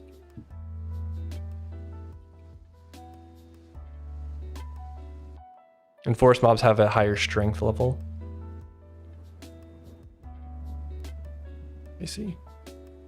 Dun dun dun dun dun dun dun.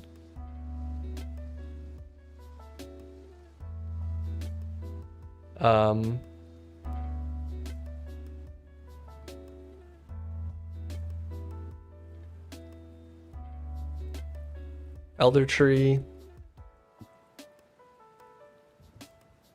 Goopy Grove, and Stoneheart all need their boss HP adjusted. I think the regular mobs feel like pretty good, but the bosses are like 2x what they should be probably. But I also might spend some time to... I think these will be just a little bit better than the default drop. But they'll be like special in some way. It'll be like a wooden dagger plus crit or something like that. I think those would help fill out the early game though. And then later game, I think I won't have as much of that sort of stuff. I'll have more of... But yeah, I think I'll just do like one monster type unique. Like every crab could drop a like a crab claw dagger or something, and then every bee could drop a bee stinger thing, and every slime could drop a slime wand or something. I don't know, some other slime weapon. But I think I'm gonna pop off for here. I'm gonna take a little break here. And yeah, that'll be it for today, everybody. I'm gonna end stream. But thank you all for stopping by. Hope you all had a good time. And yeah, see you later. Have a good rest of your day.